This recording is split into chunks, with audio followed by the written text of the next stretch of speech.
ਤੇ ਇਹੋ ਬੋਲ ਹਰ ਸਮੇਂ ਕਿਰਤੀਆਂ ਨੂੰ ਆਪਣੇ ਹੱਕਾਂ ਲਈ ਸੰਘਰਸ਼ ਕਰਨ ਲਈ ਪ੍ਰੇਰਨਾ ਦਿੰਦੇ ਰਹੇ।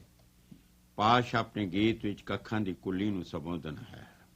ਕੱਖਾਂ ਦੀ ਇਹ ਕੁੱਲੀ ਹੈ।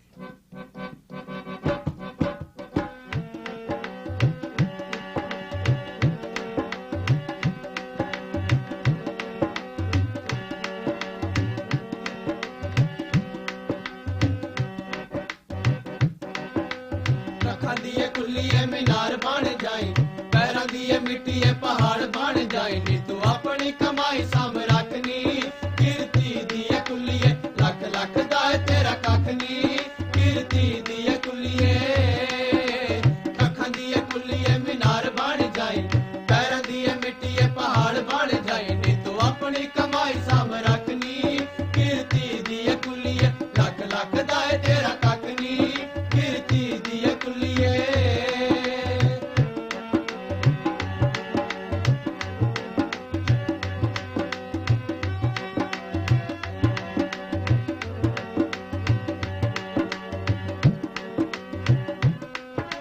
ਸਰਦੀਆਂ ਤੋਂ ਆਈ ਐ ਤੂੰ ਪੈਰਾਂ ਹੇਠ ਖੇਲਦੀ, ਦੁੱਖਾਂ ਵਿੱਚ ਦੱਬੀ ਤੇ ਗੁਲਾਮੀਆਂ ਨੂੰ ਝੇਲਦੀ।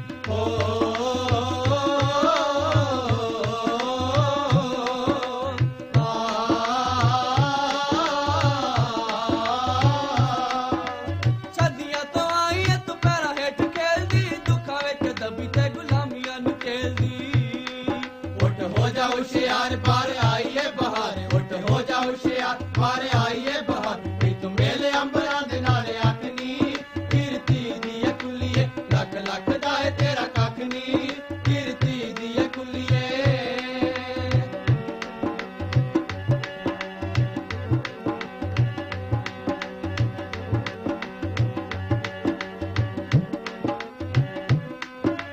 ਕਈ ਤੇਰੇ ਆਸ਼ਕਾਂ ਨੇ ਦਿੱਤੀ ਜਿੰਦ ਵਾਰਨੀ, ਜਿਸ ਰਾਹ ਗਿਆ ਸੀ ਸਰਾਬਾ ਕਰ ਤਾਰਨੀ।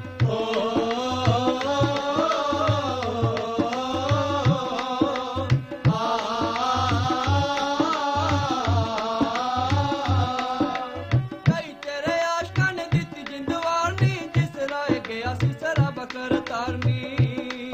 ਉਹ ਪੜ ਲਿਆ ਰਾ ਸਾਰੀ ਦੁਨੀਆ ਗਵਾਹ, ਉਹ ਪੜ ਲਿਆ ਰਾ ਸਾਰੀ ਦੁਨੀਆ ਗਵਾਹ। ਗੱਲ ਰਹੀ ਨਾ ਹਕੂਮਤਾਂ ਦੇ ਵੱਸ ਨੀ, ਕਿਰਤੀ ਦੀ ਇਹ ਕੁੱਲੀ ਏ ਲੱਖ ਲੱਖ ਦਾ ਏ ਤੇਰਾ ਕੱਖ ਨੀ। ਕਿਰਤੀ ਦੀ ਇਹ ਕੁੱਲੀ ਏ।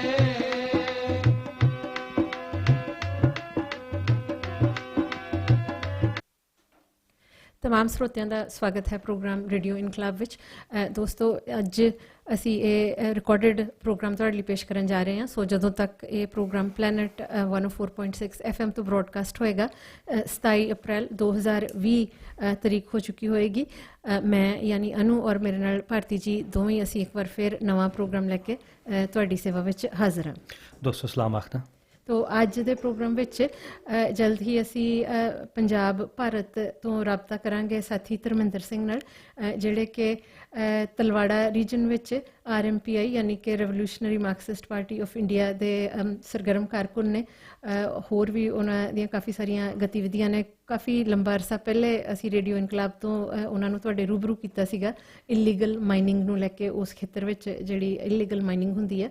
ਤੋ ਅੱਜ ਦਾ ਵਿਸ਼ਾ ਜਿਹੜਾ ਗੱਲਬਾਤ ਦਾ ਸਾਥੀ ਹੋਰਾਂ ਨਾਲ ਰਹੇਗਾ, ਅਸੀਂ ਪਿਛਲੇ ਹਫਤੇ ਵੀ ਜ਼ਿਕਰ ਕੀਤਾ ਸੀਗਾ ਕਿ ਜਿਹੜੇ ਗੁੱਜਰ ਮੁਸਲਿਮ ਭਾਈਚਾਰੇ ਨੂੰ ਸੰਬੰਧ ਰੱਖਦੇ ਨੇ, ਗੁੱਜਰ ਤਬਕਾ ਜਿਹੜਾ ਸਰਦੀਆਂ ਦੇ ਮੌਸਮ 'ਚ ਪਹਾੜਾਂ ਤੋਂ ਥੱਲੇ ਮੈਦਾਨੀ ਏਰੀਆ 'ਚ ਪੰਜਾਬ ਵਿੱਚ ਆ ਜਾਂਦੇ ਨੇ, ਔਰ ਉਹ ਜਨਰਲੀ ਦੁੱਧ ਵੇਚ ਕੇ ਆਪਣਾ ਜਿਹੜਾ ਗੁਜ਼ਾਰਾ ਕਰਦੇ, ਉਹਨਾਂ ਦਾ ਰੁਜ਼ਗਾਰ ਹੈ।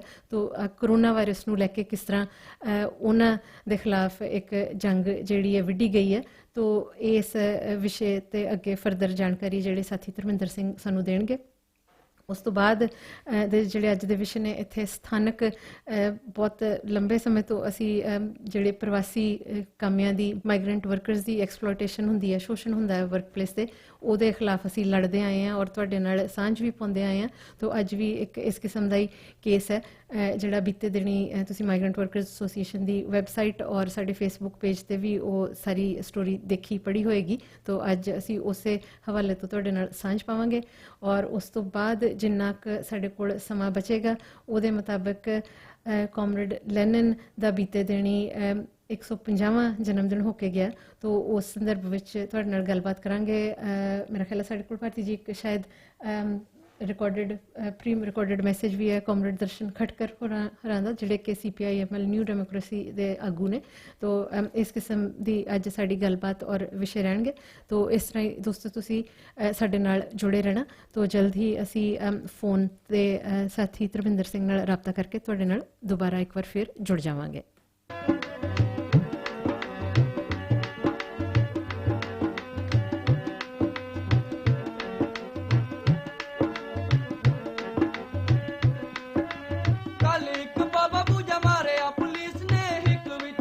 ਗੋਲੀ ਰਵੀ ਸੁਰਜੀਤ ਨੇ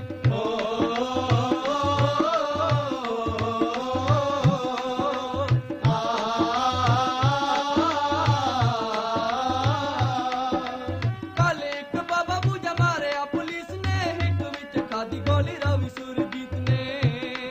ਦਇਆ ਸਿੰਘ ਦੀ ਕਸਮ ਪੂਰੀ ਕੀਤੀ ਏ ਰਸਮ, ਦਇਆ ਸਿੰਘ ਦੀ ਕਸਮ ਪੂਰੀ ਕੀਤੀ ਏ ਰਸਮ। ਜਾਂ ਗੁਮਤਾ ਤੋਂ ਪੁੱਛ ਲੈ ਬੇਸ਼ੱਕ ਨੀ, ਕੀਰਤੀ ਦੀ ਏ ਕੁਲੀਏ ਲੱਗਦਾ ਏ ਤੇਰਾ ਕੱਖ ਨੀ, ਕੀਰਤੀ ਦੀ ਏ ਕੁਲੀਏ।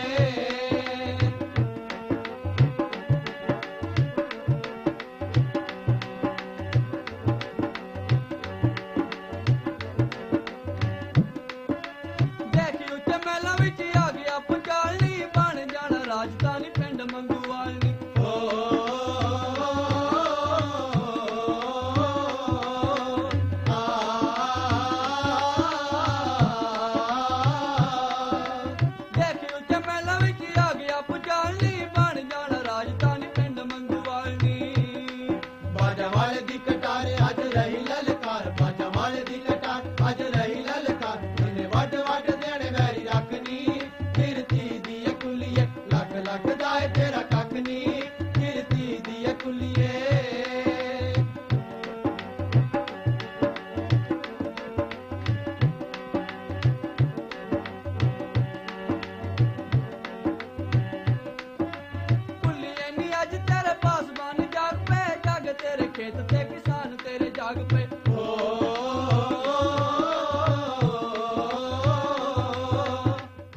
ਦੋਸਤੋ ਇਸ ਸਮੇਂ ਸਾਡੇ ਨਾਲ ਫੋਨ ਲਾਈਨ 'ਤੇ ਭਾਰਤ ਤੋਂ ਸਾਥੀ ਧਰਮਿੰਦਰ ਸਿੰਘ ਹੋ ਗਏ ਨੇ, ਜਿਹੜੇ ਕਿ ਮੈਂ ਪਹਿਲੇ ਵੀ ਤੁਹਾਨੂੰ ਸ਼ੁਰੂ 'ਚ ਦੱਸਿਆ ਕਿ RMPI ਦੇ ਉੱਘੇ ਕਾਰਕੁਨ ਨੇ ਔਰ ਤਲਵਾੜਾ ਖੇਤਰ ਹੈ ਜਿਹੜਾ ਉੱਥੇ ਕਾਫੀ ਸਰਗਰਮ ਨੇ। ਔਰ ਅੱਜ ਦਾ ਸਾਡਾ ਜਿਹੜਾ ਉਹਨਾਂ ਨਾਲ ਗੱਲਬਾਤ ਦਾ ਵਿਸ਼ਾ ਹੈ ਕਿ ਸਾਡੇ ਗੁੱਜਰ ਭਾਈਚਾਰੇ ਨੂੰ ਉਸ ਇਲਾਕੇ ਵਿੱਚ ਕਿਸ ਤਰ੍ਹਾਂ ਬੁਰੀ ਤਰ੍ਹਾਂ ਕਰੋਨਾ ਵਾਇਰਸ ਦੀ ਆੜ ਹੇਠ ਉਹਨਾਂ ਨੂੰ ਟਾਰਗੇਟ ਕੀਤਾ ਗਿਆ, ਕਿਉਂਕਿ ਉਹ ਮੁਸਲਿਮ ਭਾਈਚਾਰੇ ਨੂੰ ਬਿਲੋਂਗ ਕਰਦੇ ਨੇ।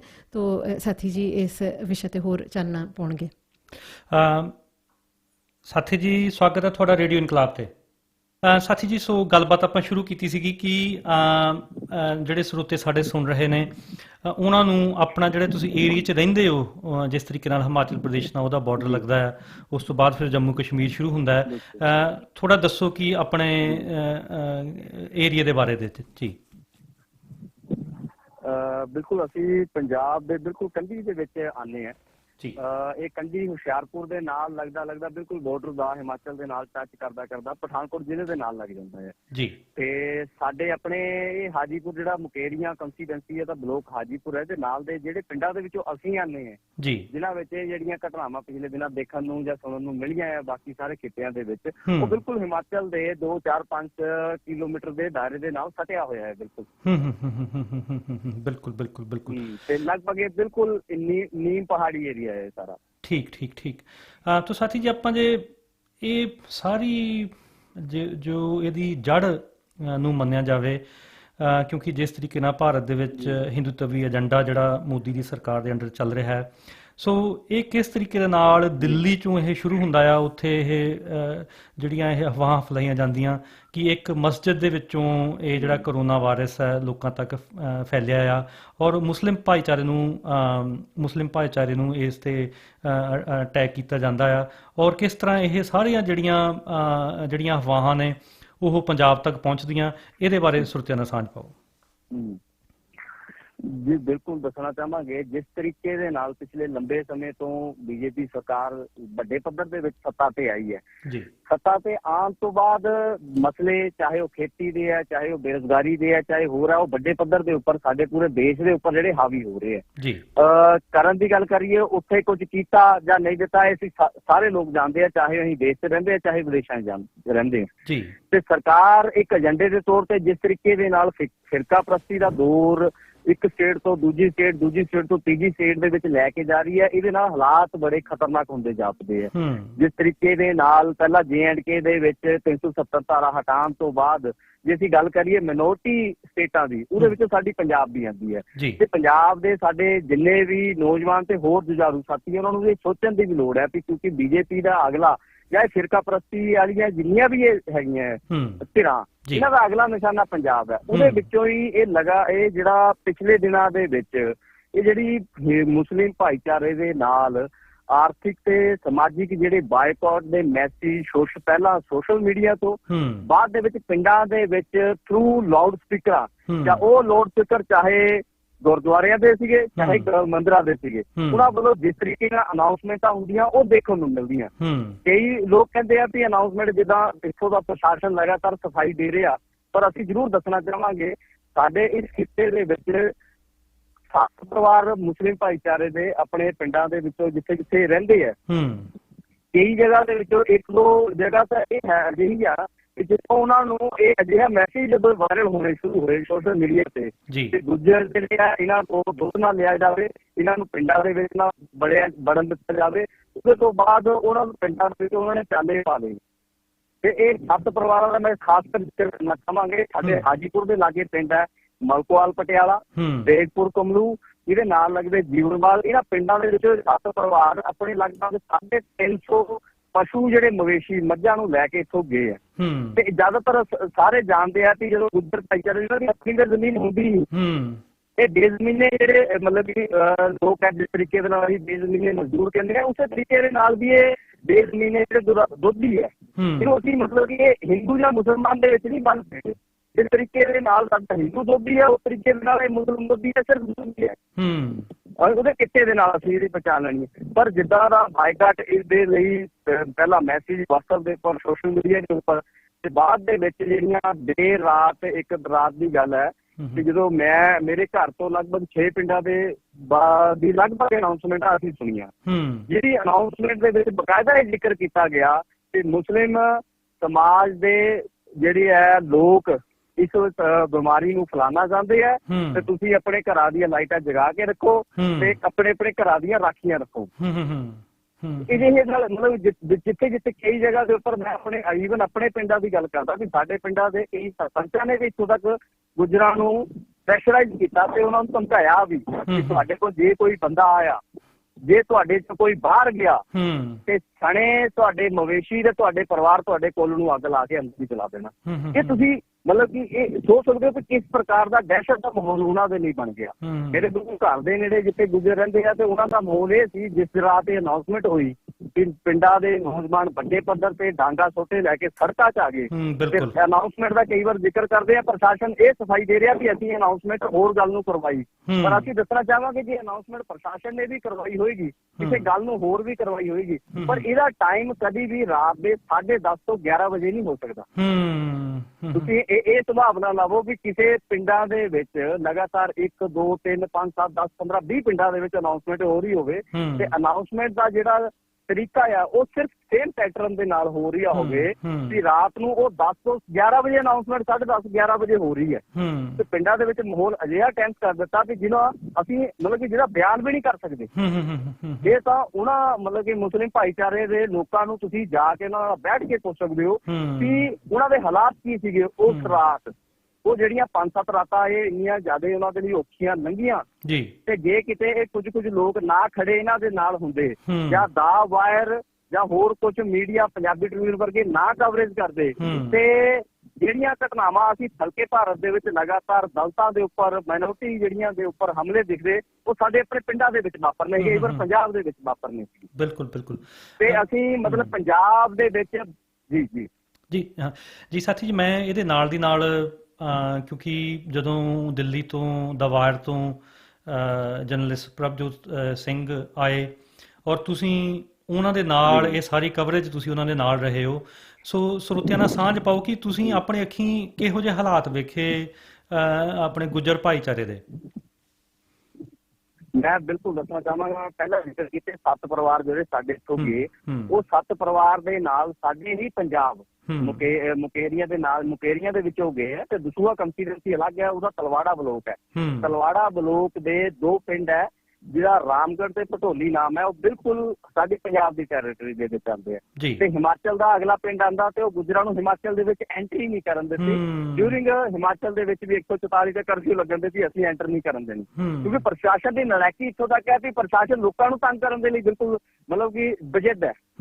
ਅਸੀਂ ਹਿਮਾਚਲ ਦੇ ਵਿੱਚ ਗੁੱਜਰਾਂ ਨੂੰ ਨਾ ਐਂਟਰੀ ਦੇ ਵਿੱਚ ਇੱਕ ਵੱਡਾ ਜ਼ਿਕਰ ਇਹ ਵੀ ਆਉਂਦਾ ਕਿ ਉੱਥੇ ਸਰਕਾਰ ਵੀ ਬੀਜੇਪੀ ਦੀ ਹੈ, ਕਿਉਂਕਿ ਇਹ ਵੱਡਾ ਉਸ ਤੋਂ ਬਾਅਦ ਵੀ ਸਾਨੂੰ ਦੇਖਣ ਨੂੰ ਕਈ ਘਟਨਾਵਾਂ ਅਜਿਹੀਆਂ ਮਿਲੀਆਂ ਜਦੋਂ ਉਹ ਪਰਿਵਾਰਾਂ ਦੇ ਨਾਲ 4 ਤਰੀਕ ਨੂੰ ਜਦੋਂ ਇਹ ਗਏ ਆ ਤੇ 5 ਤਰੀਕ ਨੂੰ ਉਹਨਾਂ ਨਾਲ ਉੱਥੇ ਕੁੱਟਮਾਰ ਹੁੰਦੀ ਆ ਵੱਡੇ ਪੱਧਰ ਦੇ ਉੱਤੇ। ਬਿਲਕੁਲ ਦੇਖੀਏ, ਕੁੱਟਮਾਰ ਕਰਨ ਵਾਲੇ ਕੋਈ ਬਾਹਰ ਨਹੀਂ ਸੀ, ਉਹ ਸਾਡੇ ਹੀ ਪੰਜਾਬ ਦੇ ਲੋਕ ਸੀਗੇ, ਚਾਹੇ ਉਹ ਹਿੰਦੂ ਕਹਿ ਲਈਏ, ਚਾਹੇ ਉਹ ਸਿੱਖ ਕਹਿ ਲਈਏ, ਚਾਹੇ ਉਹ ਹੋਰ ਕਹਿ ਲਈਏ, ਉਹ ਸਾਰੇ ਲੋਕਾਂ ਨੇ ਅਫਵਾਹ ਦੇ ਇਹ ਜਿਹੜਾ ਜਿੰਨਾ ਵੀ ਸਮਾਜਿਕ ਤੇ ਆਰਥਿਕ ਬਾਈਕਾਟ ਦੇ ਵਿੱਚੋਂ ਉਹਨਾਂ ਨੂੰ ਇੰਨੀ ਕੁ ਜ਼ਿਆਦਾ 7 ਪਰਿਵਾਰਾਂ ਦੀ ਕੁੱਟਮਾਰ ਕੀਤੀ, ਜਿਹਦੇ ਵਿੱਚੋਂ ਮੈਂ ਦੱਸ ਨਹੀਂ ਸਕਦਾ, ਇੱਕ ਬਾਰੂਦੀਨ ਨਾਂ ਦਾ 7 ਸਾਲ ਦਾ ਬੱਚਾ, ਉਹਦਾ ਬਾਪ ਸ਼ਾਹ ਵਲੀ, ਉਹਨੂੰ ਜਦੋਂ ਮਾਰ ਰਹੇ ਸੀ ਲੋਕ ਤੇ ਉਹ ਬੱਚਾ ਆਪਣੇ ਬਾਪ ਨੂੰ ਬਚਾਉਣ ਦੇ ਲਈ ਉੱਪਰ ਆਉਂਦਾ ਹੈ, ਉਹਦੀ ਉਂਗਲ ਹੈ, ਇੱਕ ਉਂਗਲ ਦੇ ਉੱਪਰ ਇੰਨੀ ਜ਼ੋਰ ਦੇ ਨਾਲ ਮਤਲਬ ਕਿ ਸੱਟ ਲੱਗੀ ਤੇ ਉਹਦਾ ਪੂਰਾ ਨੇਲ ਹੈ ਜਿਹੜਾ ਉਹ ਟੁੱਟ ਚੁੱਕਾ।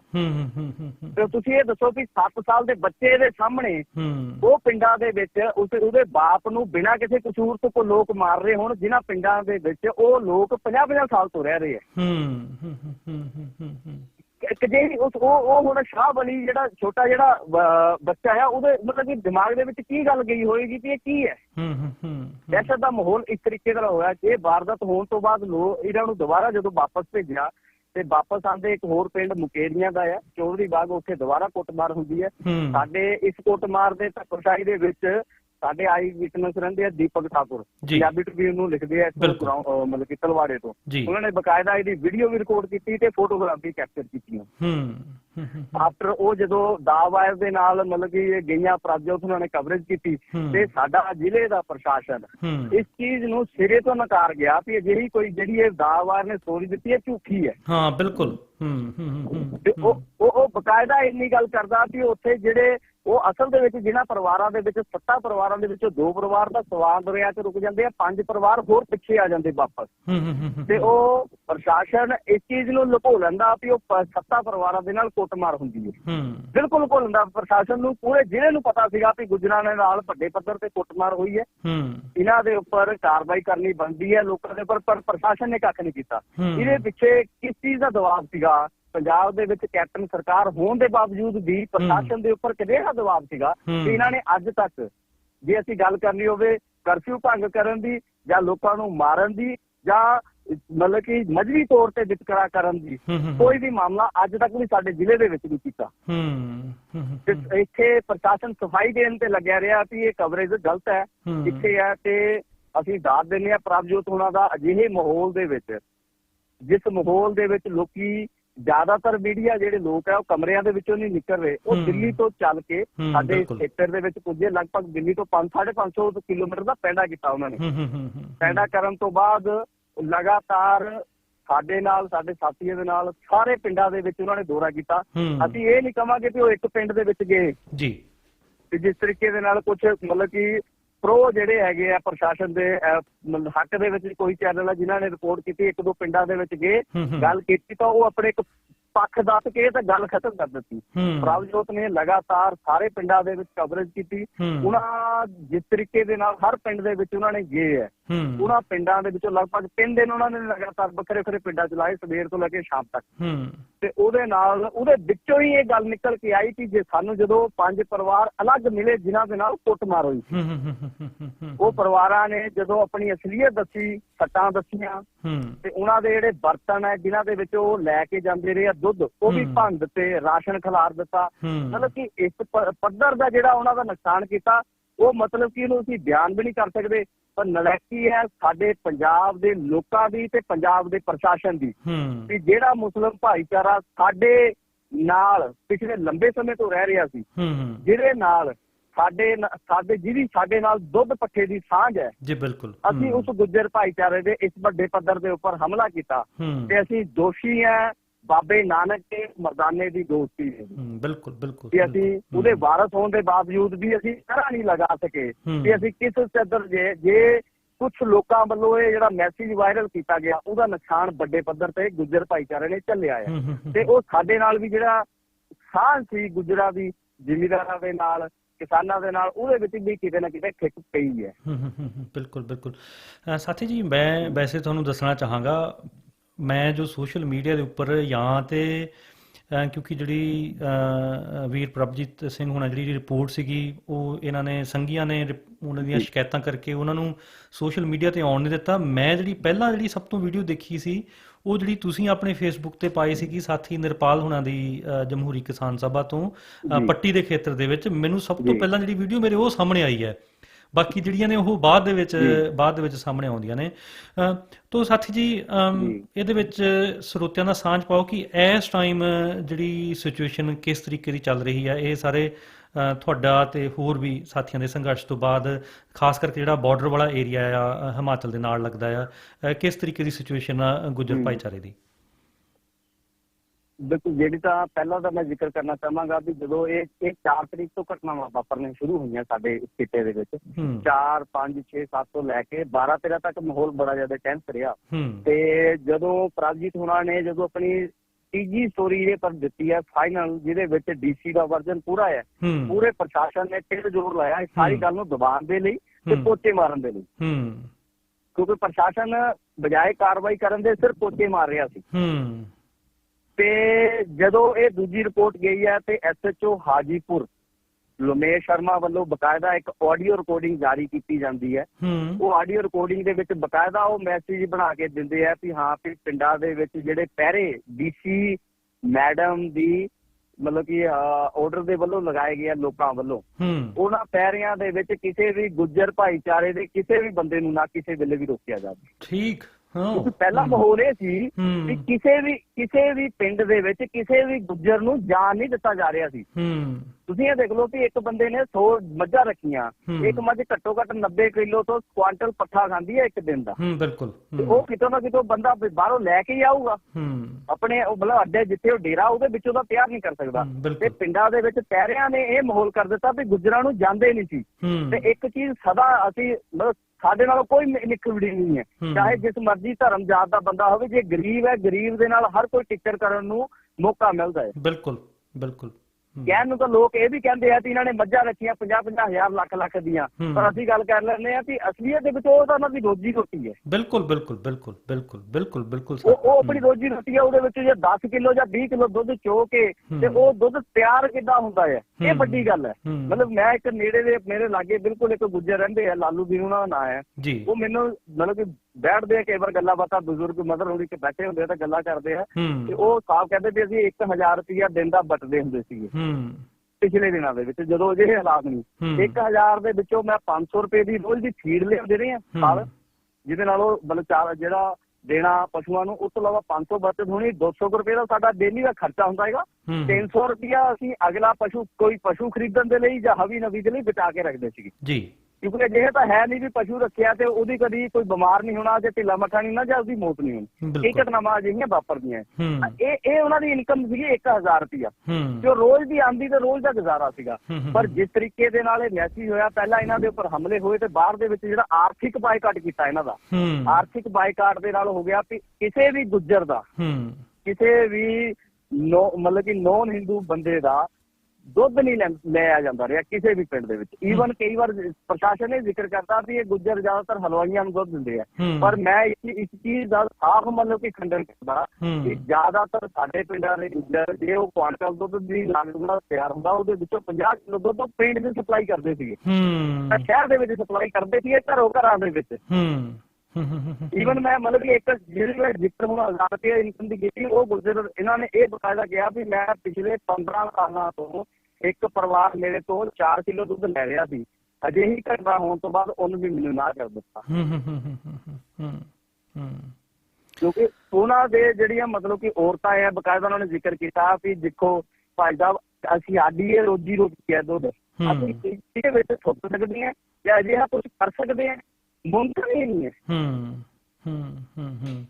ਮਤਲਬ ਲੋਕਾਂ ਨੇ ਇਸ ਪ੍ਰਕਾਰ ਦੇ ਨਾਲ ਮਾਹੌਲ ਕ੍ਰੀਏਟ ਕੀਤਾ ਜਿਹਦੇ ਨਾਲ ਇਹਨਾਂ ਦੀ ਜਿਹੜੀ ਹੈ ਰੋਜੀ ਰੋਟੀ ਤੇ ਤਾਂ ਹਮਲਾ ਹੋਇਆ ਹੀ ਹੋਇਆ, ਸਮਾਜਿਕ ਤੌਰ ਤੇ ਵੀ ਹਮਲਾ ਹੋਇਆ ਹੀ ਹੋਇਆ, ਪਰ ਉਹਨਾਂ ਦੇ ਜੀਵਨ ਦਾ ਜਿਹੜਾ ਅਗਲੀ ਸ਼ੈਲੀ ਹੈ ਉਹ ਬਿਲਕੁਲ ਖਤਮ ਕਰਕੇ ਰੱਖ ਦਿੱਤੀ। ਬਿਲਕੁਲ ਬਿਲਕੁਲ ਸਾਥੀ ਜੀ, ਕਿਤੇ ਤੁਹਾਨੂੰ ਲੱਗ ਰਿਹਾ ਹੈ ਕਿ ਇਹ ਬੀਜੇਪੀ ਵੱਲੋਂ, ਸੰਘ ਲਾਣੇ ਵੱਲੋਂ ਸ਼ਹਿਰਾਂ ਦੇ ਵਿੱਚ ਤੇ ਜਿਹੜੇ ਪਿੰਡਾਂ ਦੇ ਵਿੱਚ ਜਿਹੜੇ ਹਿੰਦੂ ਭਾਈਚਾਰਾ ਆ ਉਹਨਾਂ ਨੂੰ ਇਹਨਾਂ ਦੇ ਖਿਲਾਫ ਭੜਕਾਇਆ ਜਾ ਰਿਹਾ ਜ਼ਿਆਦਾਤਰ ਤੌਰ ਤੇ? ਦੇਖੋ ਜਿਹੜੀ ਤਾਂ ਗੱਲ ਇਹ ਵਾਪਰੀ ਪੂਰੇ ਪੰਜਾਬ ਦੇ ਵਿੱਚ, ਜ਼ਿਆਦਾਤਰ ਜ਼ਿਲ੍ਹਿਆਂ ਦੇ ਵਿੱਚ ਵਾਪਰੀ ਹੈ, ਜਿਹਦੇ ਵਿੱਚ ਸਾਡਾ ਹੁਸ਼ਿਆਰਪੁਰ ਹੈ, ਪਠਾਨਕੋਟ ਹੈ, ਗੁਰਦਾਸਪੁਰ, ਕਪੂਰਥਲਾ, ਲੁਧਿਆਣਾ, ਪੱਟੀ, ਤਰਨਤਾਰਨ, ਇਹ ਸਾਰੇ ਜ਼ਿਲ੍ਹਿਆਂ ਦੇ ਵਿੱਚ ਗੱਲਾਂ ਵਾਪਰੀਆਂ। ਮਾਲਵੇ ਦੀ ਮੈਨੂੰ ਇੰਨੀ ਜਾਣਕਾਰੀ ਮਾਝੇ ਦੁਆਬੇ ਦੇ ਵਿੱਚ ਘਟਨਾ ਵਾਪਰੀਆਂ, ਪਰ ਇਹ ਗੱਲਾਂ ਸੁਣੀਆਂ ਸ਼ਹਿਰਾਂ ਦੇ ਵਿੱਚੋਂ। ਸ਼ਹਿਰਾਂ ਦੇ ਵਿੱਚੋਂ ਜਿੱਦਾਂ ਇਹ ਸੰਘ ਲਾਣੇ ਦਾ ਜਿੰਨੇ ਕਿ ਜਥੇਦਾਰ ਬਣੇ ਹੋਏ ਆ, ਪਿੰਡਾਂ ਦੇ ਵਿੱਚ ਨਿੱਕੀ ਨਿੱਕੀ ਗੱਲ ਤੋਂ ਇਹਨਾਂ ਨੇ ਸਾਂਝ ਪਾਈ, ਚਾਹੇ ਉਹ ਇੱਕ ਦੋ ਪਰਿਵਾਰਾਂ ਨੂੰ ਰਾਸ਼ਨ ਦੇਣ ਦੇ ਬਹਾਨੇ, ਚਾਹੇ ਹੋਰ ਤਰੀਕੇ ਦੇ ਨਾਲ, ਜਿਹਦੇ ਵਿੱਚੋਂ ਕਈ ਗਵਰਨਮੈਂਟ ਇੰਪਲੋਈਜ਼ ਵੀ ਹੈਗੇ ਆ, ਮੈਂ ਜ਼ਿਕਰ ਕਰਨਾ ਚਾਹਾਂਗਾ।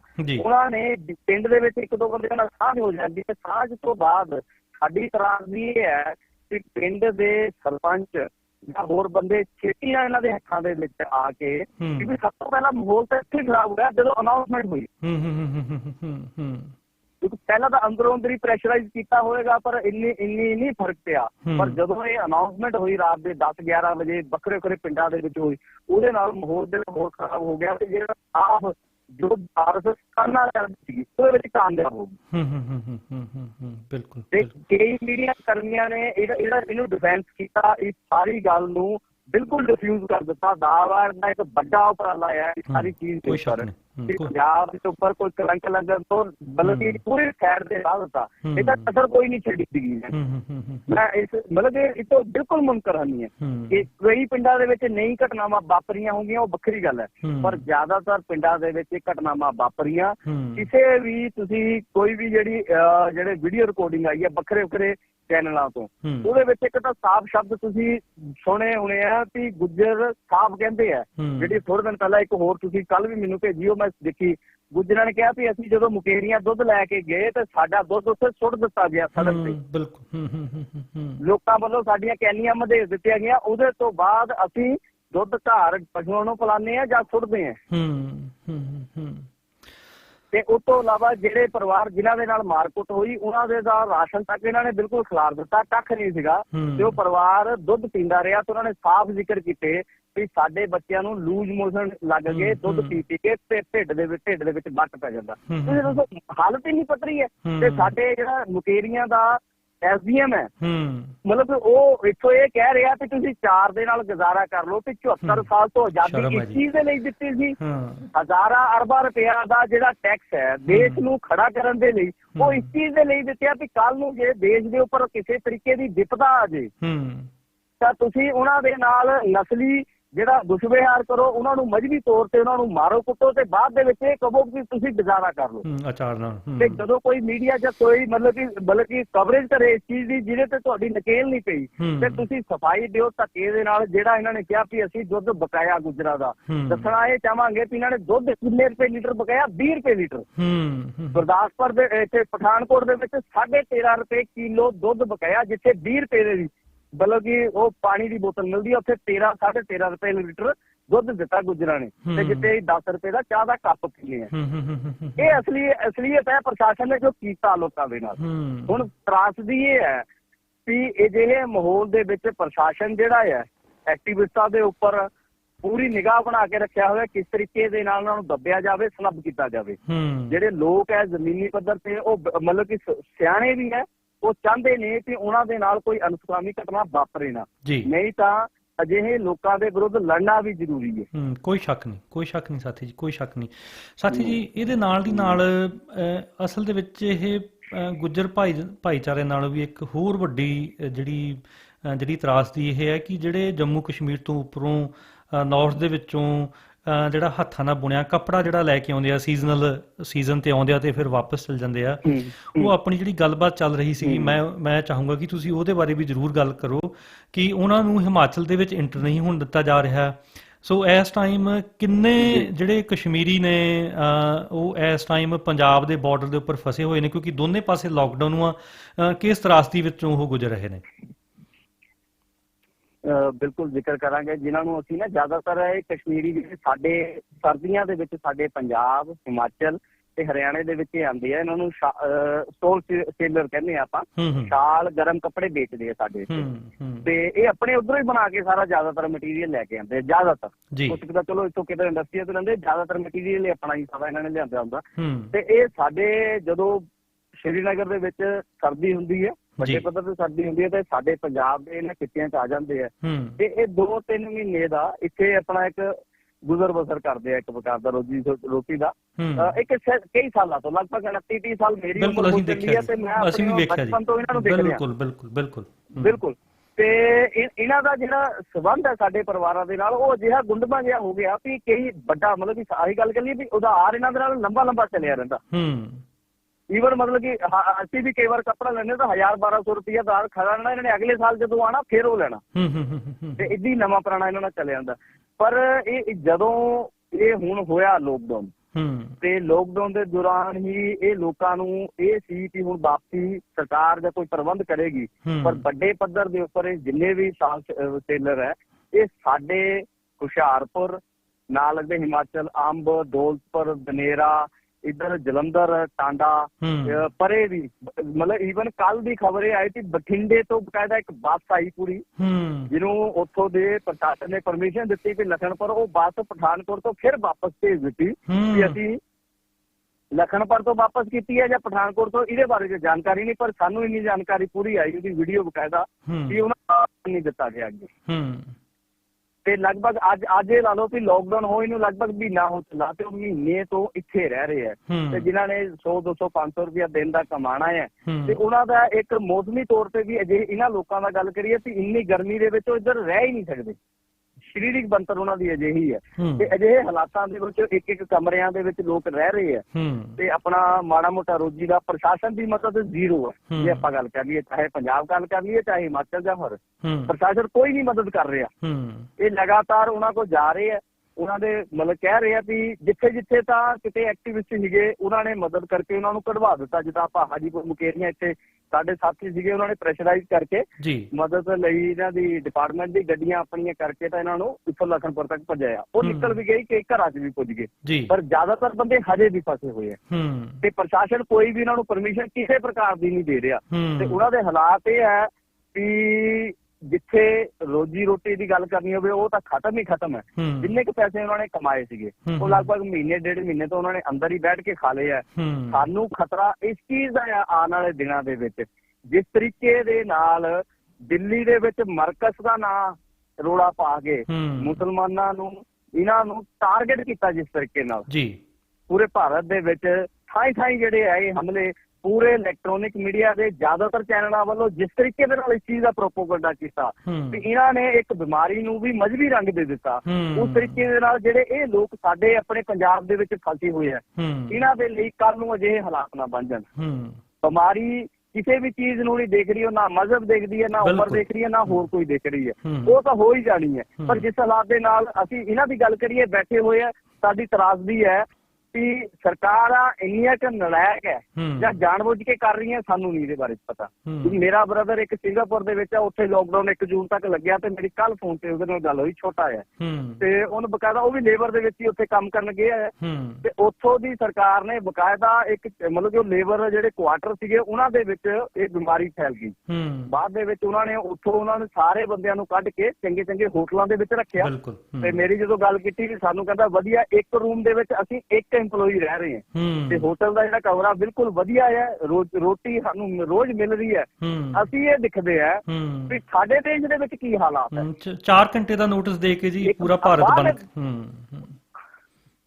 ਮਤਲਬ ਤੁਸੀਂ ਤਰਾਸਦੀ ਇਹ ਦੇਖੋ ਕਿ ਅਸੈਂਸ਼ੀਅਲ ਸਰਵਿਸ ਦੇ ਨਾਂ ਦੇ ਉੱਪਰ ਜੇ ਇੱਕ ਸਟੇਟ ਤੋਂ ਦੂਜੇ ਸਟੇਟ ਦੇ ਵਿੱਚ ਜੇ ਕੋਈ ਬੰਦਾ ਜਾਣਾ ਤੇ ਤੁਸੀਂ ਇਹ ਦੇਖ ਕੇ ਜਾ ਰਹੇ ਹੋ ਕਿ ਉਹ ਨੌਨ ਮੁਸਲਿਮ ਹੋ ਗਏ।